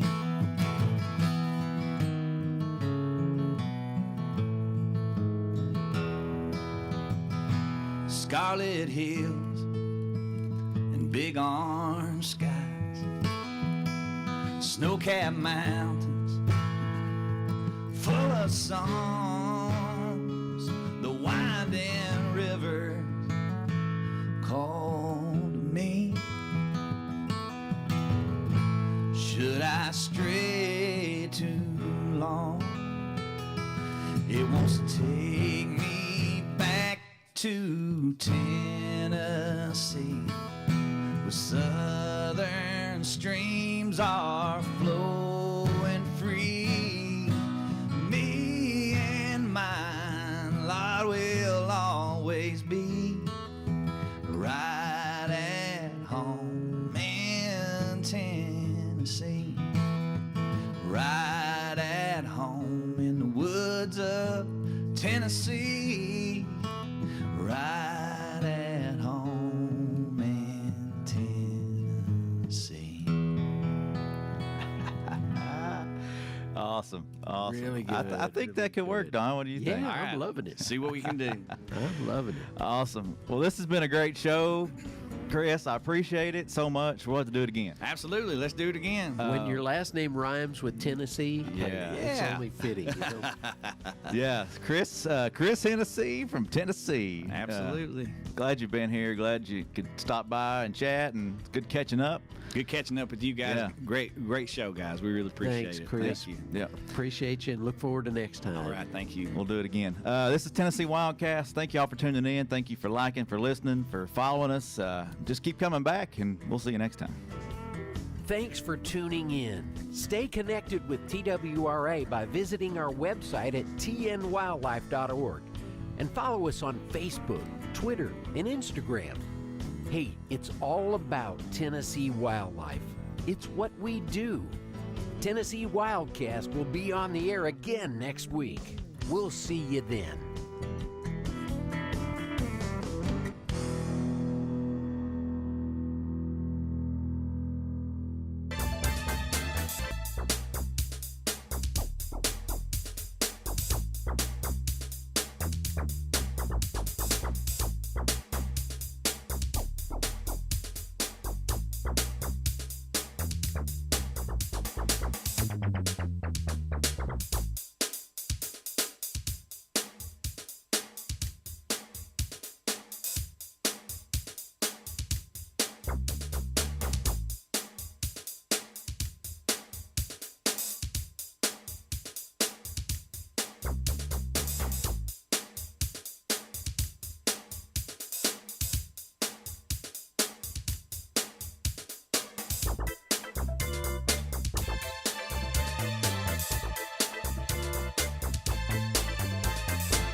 Good evening and welcome to the Board of Mayor and Alderman meeting. It is October 10th, 2023, and it is 7 p.m. Call this meeting to order. We do have a quorum. If everyone would please rise for the prayer and the pledge. Great and loving God, we are here with bowed heads and humble hearts. Bless us as we begin this meeting. Give us foresight and wisdom. We ask for your guidance and your grace. Keep our brave men and women safe that are serving this great nation at home and across the world. Pray for the Mays and the Stevens family. Send your creative spirit upon us. We ask this of your holy name. Amen. I pledge allegiance to the flag of the United States of America and to the republic for which it stands, one nation, under God, indivisible, with liberty and justice for all. Thank you both. First item, we have approved the minutes from the September 5th, 2023 public hearing and regular meeting. Need a motion to approve or deny? I make a motion to approve. I have a motion to approve from Alderwoman Haas. Is there a second? Second from Alderwoman Hobbs. All in favor? Aye. Opposed? No. Motion passes. Moving on to departmental reports. Chief Mays. And that's Mays, not meows. Welcome, sir, to your first meeting.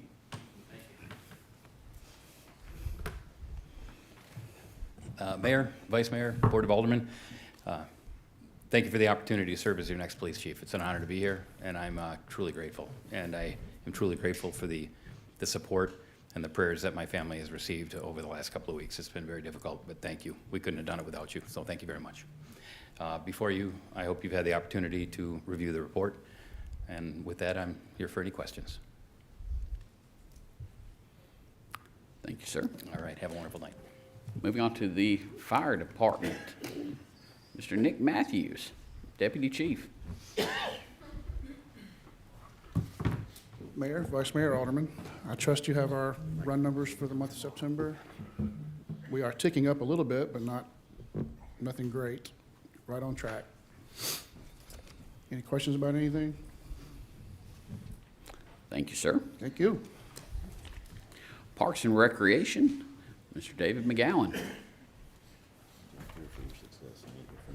Mayor, Vice Mayor, Board, thank you. You have the parks numbers for the month. I may take just a second longer than those two gentlemen. I think I'm up against the clock, so I'm going to try to speed it up. Upcoming events, October 21st, that's our Goblins and Goodies / Zombie Night in the Park. Starts at 2 to 4. Be goodies handed out around the trail. 5 p.m. a dance-off and 6 p.m. a movie, The Addams Family 2, on the football field. You can see our past events. September 15th was a kickoff concert for the Fall Festival. The 16th was the festival. 29th was our family movie night at Roy Waldron. Senior Center past events, September 22nd was a cookout and magic show. The 29th was tacos and live music. Upcoming events at the center, October 6th, spaghetti and live music. The 20th is a Halloween party, and the 27th, the fire department will be on hand for blood pressure checks and a cookout. Upcoming meetings, October 18th, Senior Center at 4:30, Park and Rec at 6, and the Beautification and Arts Advisory Committee at 7. We'd like to give out some thanks for the Fall Festival, Club Knockout, Taylor Farms, LaVergne High School volunteers, and B&B Fireworks. Any questions? No questions, just some comments, David. First of all, between being sick and working and out of town, so I haven't been able to be at the Senior Center much, but I've heard a lot of good stuff. You guys, Kathy, Sheila, and especially your wife, coming down and volunteering, have went in and done a fantastic job, kept things going.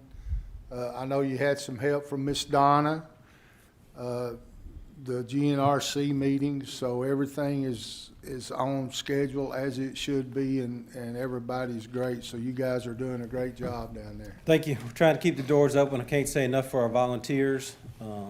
She's volunteered, not voluntold. Donna, Kathy, and Sheila are huge. We've got some assistance from one of the fire recruits. She's going to be with us for a while, so yeah, we're keeping the doors open and everything's moving forward. One thing I say about, you bring up Donna, I don't care where you throw her, you throw her on a flat rock and she's gonna make music. I know that's right. Have we heard anything on the soccer? I know that when it was presented, might happen soon. I believe the RFP is, the final language has to be reviewed, so Evan should get that within the next couple of days, and then as long as he approves it, it's in the final stages of being posted. So I think that's right around the corner. Thank you. All right, thank you. Moving on to the library and the spooktacular Miss Donna.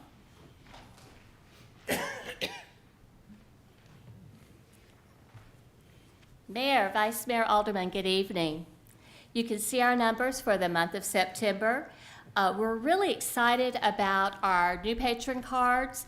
They just keep coming in, new people. Last year we gave 114. This month, did I say last year? Okay, let's start again. Last month, we gave 114. That was in August. For September, 99, so we're really excited about that. And we're seeing a lot of those new people in our story times. Good. Okay, going to move on quickly because I've had pressure to get this show on the road. Do want to let everyone know that the library will be closed we will close at 5 p.m. on Tuesday, October 31st at Halloween. We have found that if we're open later, just isn't really good. we just decided to close so that our people can get home safely and to give out candy and whatever they would like to do. So on Tuesday, October 31st, we're usually open until 7. We will close at 5. If you will notice, the teens and tweens are having a painting class. This is for ages 11 to 17. This is the second one, and they're really excited. This will be Saturday, October 14th at 2 p.m. Please sign up at the circulation desk. Last I heard, I think we're full, but we encourage those who would like to come and put their name on a waiting list because sometimes we have those who can't quite make it. All right, I have a stick in my hand and really excited about this. We are doing a family event. It's called Build a Scarecrow Family Fun.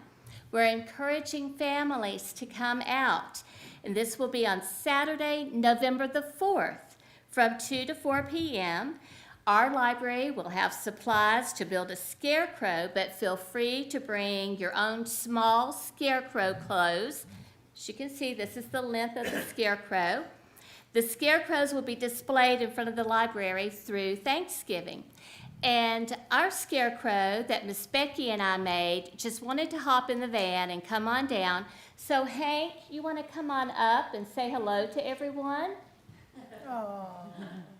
So this is Hank. And Hank, you can just stand there and hold it. Yeah. Doing a great job, Vanna. Kind of like the letter people. I'm having a horrid flashback. Good job, Vanna. Little clothes. This is a 4T. But he has a leg and he has coat hanger arms. We will provide the burlap, the hats, all sorts of fun stuff, and you can make them your own. We do encourage the mayor and the aldermen to come out and perhaps build a snowman. Okay, Elsa, Okay. Olaf. Scarecrow. Snowman will be later on. And we will display those through Thanksgiving. So, Hank, thanks for coming up. And I'll let you take the stick. Okay, one more thing I got to tell you about very quickly. We're having Spooky Spectacular with Mr. Ritchie. And this is fun for the entire family. It's Thursday, October 26th at 5 p.m. You can wear a costume or even a mask. Just be at our event is all we ask. So, to get you in the mood for our Spooky Spectacular, you have to transform very quickly. How many of you have seen Mr. Ritchie before? He is amazing. He does these great experiments, and he is just fantastic. So let's see if we can get ready for Mr. Ritchie. All right, so we will look very forward to you all coming out. Ooh, it's kind of hard to see. On Thursday, October the 26th at 5 p.m. And the children and the adults can wear costumes if they would like to. It's a really fun event. Not really a Halloween event, but it's one that the children can wear their costumes and have a good time. And it is for the whole family. We do give away cookies and drinks on the way out. So are there any questions? 2 questions, Ms. Donna. Yes, sir. First off, will y'all be at the Goblins and Goodies event? Oh, of course. We will be at Goblins and Goodies, so look for the library tent. Wonderful. And then the second one is, how did you steal the Vice Mayor's glasses like that? He let me borrow them. How did you get his hair? Well, that's a long story. That's his facial hair, I think. Thank you, Miss Donna. You're welcome. Thank you very much. And following that up is our Finance Department, Miss Tanya. Good luck. Sorry, Tanya. Chief, if you ever want to change rotation, you're welcome to call me. I'm very comfortable with my spot. Good evening, Mayor, Vice Mayor, Alderman. I trust you've looked over the financial report. I did want to bring up the sales tax. It was $436,000 above budget and $166,000 above prior year. And the mayor had asked me last meeting about BJ, so I thought I would share that with you tonight. The information I have is from the sales tax collections for July and August. And for July and August from BJ's, it was $143,708, which we receive about half of that. So it'd be $71,000 for the city. Nice. Not a bad start at all. Any other questions? Nice. Thank you, ma'am. Moving on to old business. Second reading ordinance 2023-21, an ordinance to amend the City of LaVergne zoning ordinance by changing the official zoning map for tax map 14, parcel 72, consisting of a point of approximately 9.33 acres located at 31 Lillian Buchanan Drive, from a C2 highway service commercial zoning district to an R3 high-density residential zoning district. This received a favorable recommendation from the Planning Commission on August 29th, 2023. Need a motion to approve or deny? Motion. I make a motion to approve. Well, hold on. I make a motion to approve. We have a motion to approve from Alderwoman Haas. Was that a second, Alderman Waldron? For discussion. Okay, I'll open it up for discussion. This thing here reminds me of the Codes building. You know, we sold the Codes building less than market value, but the big kicker, everybody says, well, we're going to bring in retail. That was the selling point of selling it cheaper. Well, here we are with a different pair of shoes, turning commercial and retail into apartments. To me, that's contradicting what we're saying. Talk about commercial, retail. Now, what is this? Bad business. Like on the first reading, feel like I was talking to the wall. Feel like I'm at a dog and pony show. I mean, what's the difference of selling the Codes building under market price to bring in retail is turning retail commercial property into apartments. It don't make good business sense to me. Thank you. Okay, anyone else? The only thing that I've got to say about this, and I've thought long and hard about it, is we don't have anybody knocking at the door to give us some retail and commercial.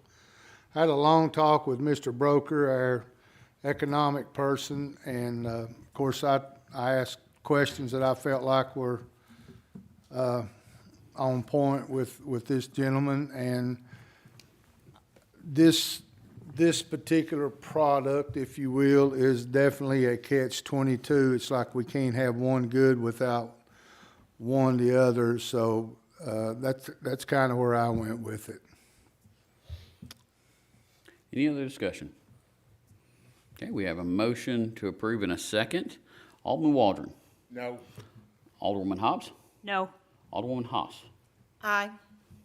Vice Mayor No. Aye. I vote aye. Motion passes. Second reading ordinance 2023-22, an ordinance to amend the fiscal year 2022-2023 general fund budget. Need a motion to approve or deny.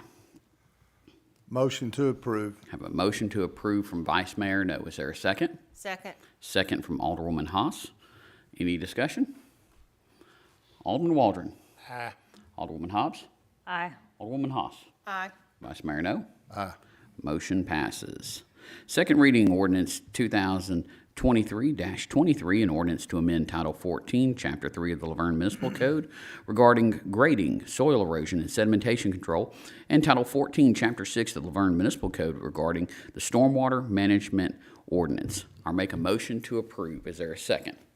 Second. Second from Alderwoman Hobbs. Alderman Waldron. Aye. Alderwoman Hobbs. Aye. Alderwoman Haas. Aye. Vice Mayor No. Aye. I vote aye. Motion passes. Moving on to the consent agenda. Need a motion to approve or deny. I make a motion to approve. I have a motion to approve. Is there a second? Second. Second from Vice Mayor No. All in favor? Aye. Opposed? Motion passes. Moving on to new business, first reading, ordinance 2023-24, an ordinance to amend the fiscal year 2023-2024 general fund budget. Need a motion to approve or deny. I make a motion to approve. I have a motion to approve from Alderwoman Haas. Our second, Alderwoman Hobbs. Abstained. Alderwoman Haas. Aye. Vice Mayor No. Aye. And I vote aye. Motion passes. First reading ordinance 2023-25, an ordinance to amend the impact fee ordinance to add an annual adjustment for construction cost inflation. I'll make a motion to approve. Is there a second? Second. Have a second and a third. Alderwoman Hobbs. Aye. Alderwoman Haas. Aye. Vice Mayor No. Aye. I vote aye. Motion passes. First reading ordinance 2023-26, an ordinance to amend the fiscal year 2023-2024 police impact fee fund budget. Need a motion to approve or deny. Motion to approve. Have a motion to approve from Vice Mayor No. Our second, Alderman Waldron. Aye. Alderwoman Hobbs. Aye. Alderwoman Haas. Aye. Vice Mayor No. Aye. And I vote aye. Motion passes. Moving on to Resolution 2023-18, a resolution to accept the Portico Place Section 2 Phase 1 subdivision. This received a favorable recommendation from the Planning Commission on September 26, 2023. Need a motion to approve or deny. Motion to approve. Have a motion to approve from Vice Mayor No. Is there a second? Second. Second from Alderwoman Haas. Alderman Waldron. Aye. Alderwoman Hobbs. Aye. Alderwoman Haas. Aye. Vice Mayor No. Aye. Resolution passes. Resolution 2023-19, a resolution to write off uncollectible property tax accounts. I'll make a motion to approve. Is there a second? Second. Second from Alderwoman Haas. Alderman Waldron. Aye. Alderwoman Hobbs. Aye. Alderwoman Haas. Aye. Vice Mayor No. Aye. Resolution passes. Moving on to number 12, Resolution 2023-20, a resolution authorizing the City of LaVergne to participate in the Public Entity Partners Property Conservation Matching Grant Program. I'll make a motion to approve. Is there a second? Second. Second from Vice Mayor No. Alderman Waldron. Aye. Alderman Hobbs. Aye. Alderwoman Haas. Aye. Vice Mayor No. Aye. Motion passes. Moving on to Resolution 2023-21, a resolution of the City of LaVergne, of the LaVergne Board of Mayor and Aldermen to declare property owned by the city to be surplus to the city's needs and directing disposal of the same. Need a motion to approve or deny. Motion to approve. Have a motion to approve from Alderwoman Hobbs. Is there a second? Second. Second. There's a second and a third. Is that a boat anchor, Mike? What is that? It's a joke. Never mind. We'll work on your humor, buddy. Huh? We have a motion, we have a second, we have a third. Alderman Waldron. Aye. Alderwoman Hobbs. Aye. Alderwoman Haas. Aye. Vice Mayor No. Aye. Resolution passes. Next, we have appoint or remove board and committee members. First, we have the LaVergne Industrial Development Board. We have one term vacant, 2 terms that have expired on October 1st. That would be Terry Coleman and Jim Hessmans that expired, and we have a new applicant, Mark Molinar. So I'll open it up. I'll make a motion to appoint all 3 to the Industrial Development Board. I second. Second from Vice Mayor No. Alderman Waldron. Abstain. Alderwoman Hobbs. Aye. Alderwoman Haas. Aye. Vice Mayor No. Aye. I vote aye. Motion passes. And then moving on to the Local Emergency Planning Committee, we've got 2 terms that are vacant. And let's see here. I will appoint Chief Mays to the LaVergne Police Department position. All in favor? Aye. Motion passes. And then one position we're just going to leave vacant, waiting on our new codes director. With that, we're moving on to Mayor and Alderman comments. Alderman Waldron. Again, keep the Mays and the Stevens family in the prayers. Check on the elderly. Make sure your pets have fresh water and shade. It's cooling off, but they still need fresh water. And everyone have a happy and safe Halloween. Thank you. Alderwoman Hobbs. Yeah, I just wanted to make a quick thank you to Mayor Cole, Commissioner Laura Davidson, and School Board Representative Tammy Sharp for advocating for the students of LaVergne at the Rutherford County School rezoning meetings. But I wanted to make a point that we can advocate for our kids in a different way, and that's by denying some of the rezoning requests from developers for high-density houses. We're doing an incredible injustice to our current students and potential students by packing these families when our schools are already bursting at the seams. And with these meetings, the school board's made it fairly clear that they have no plans to help with expansion in our area. And again, I wanted to echo Mayor Cole's comment from the workshop. Thank you to everybody who put together the strategic planning retreat. I really thought that was a great way for the board to come together with city employees to determine how to best move forward and to work together. Thank you.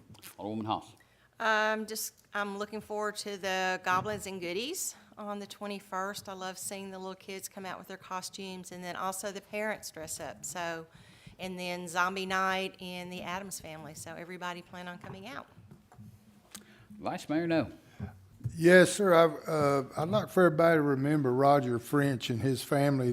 His granddaughter was killed in a car wreck the other day up in Illinois. She was 22 or 25, something like that. So Roger's on our senior citizen board. He's a really good citizen here in the city. Everybody please think about Chief Mays and his son. Don't forget, time change, November 5th. But the big one, I've been working on this for several months, and thanks to the help of Miss Jules, after a lot of phone calls and emails, October the 28th from 7 a.m. until noon at the LaVergne Senior Center, there will be a dumpster there available. And if anybody's ever tried to get rid of an electronic or a big TV or anything, you know it's like pulling teeth to get rid of those things. You have to find out where to take them in Murfreesboro. Well, the city of LaVergne is going to be offering that not only to our citizens, but to the surrounding cities. It's going to be a donation. Hopefully it'll be a generous donation. All that money will go to the senior center. So if you got some of them big blocky televisions that you can't get rid of and computer towers and things, it's really hard. October 28th from 7 a.m. until noon at the LaVergne Senior Center. Please tell your friends, your families, your neighbors, other communities, people. I know Ann lives in Mount Juliet. Tell your people up there, and they're more than welcome to bring stuff down here. We'd appreciate it. That's all I got. Now, where's the senior center for those that don't know? It's on Stones River Road, and 339, David? 337. I was close. It's right next, before you get to the dog park. Good job. So first I wanted to thank HR and our engagement team, employee engagement team. Today, there was a cookout for all of our city employees, and it was well received. I've heard many things from employees who swung by my office to thank me or to thank Bruce, and really it's our HR team and all the support crew. I saw David out there working a grill at one point this morning, although it wasn't even turned on, he was just scraping it. I heard Deputy Chief Hatcher was working a grill at one point. So it was a well-received event, and so on behalf of the board, we want to thank y'all for organizing that and for everyone who helped make that possible. So thank you all. Want to remind everyone, Halloween is coming up.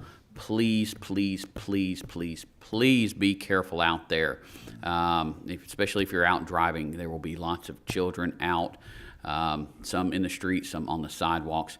Just let's use extra caution with our little ones. Good announcement that I got a phone call on this morning, and it kind of echoes something that you were touching on, is the school board was discussing purchasing some new land here in the north part of the county for a new high school. So that will be watched closely.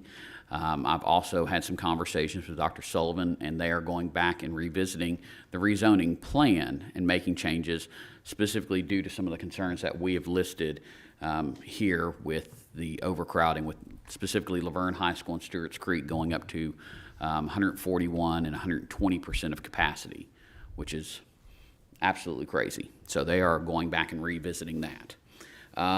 Last but not least, I want to ask you all to please keep the people of Israel in your prayers. There was a very, very deadly terrorist attack this week, and please keep all of them in your prayers.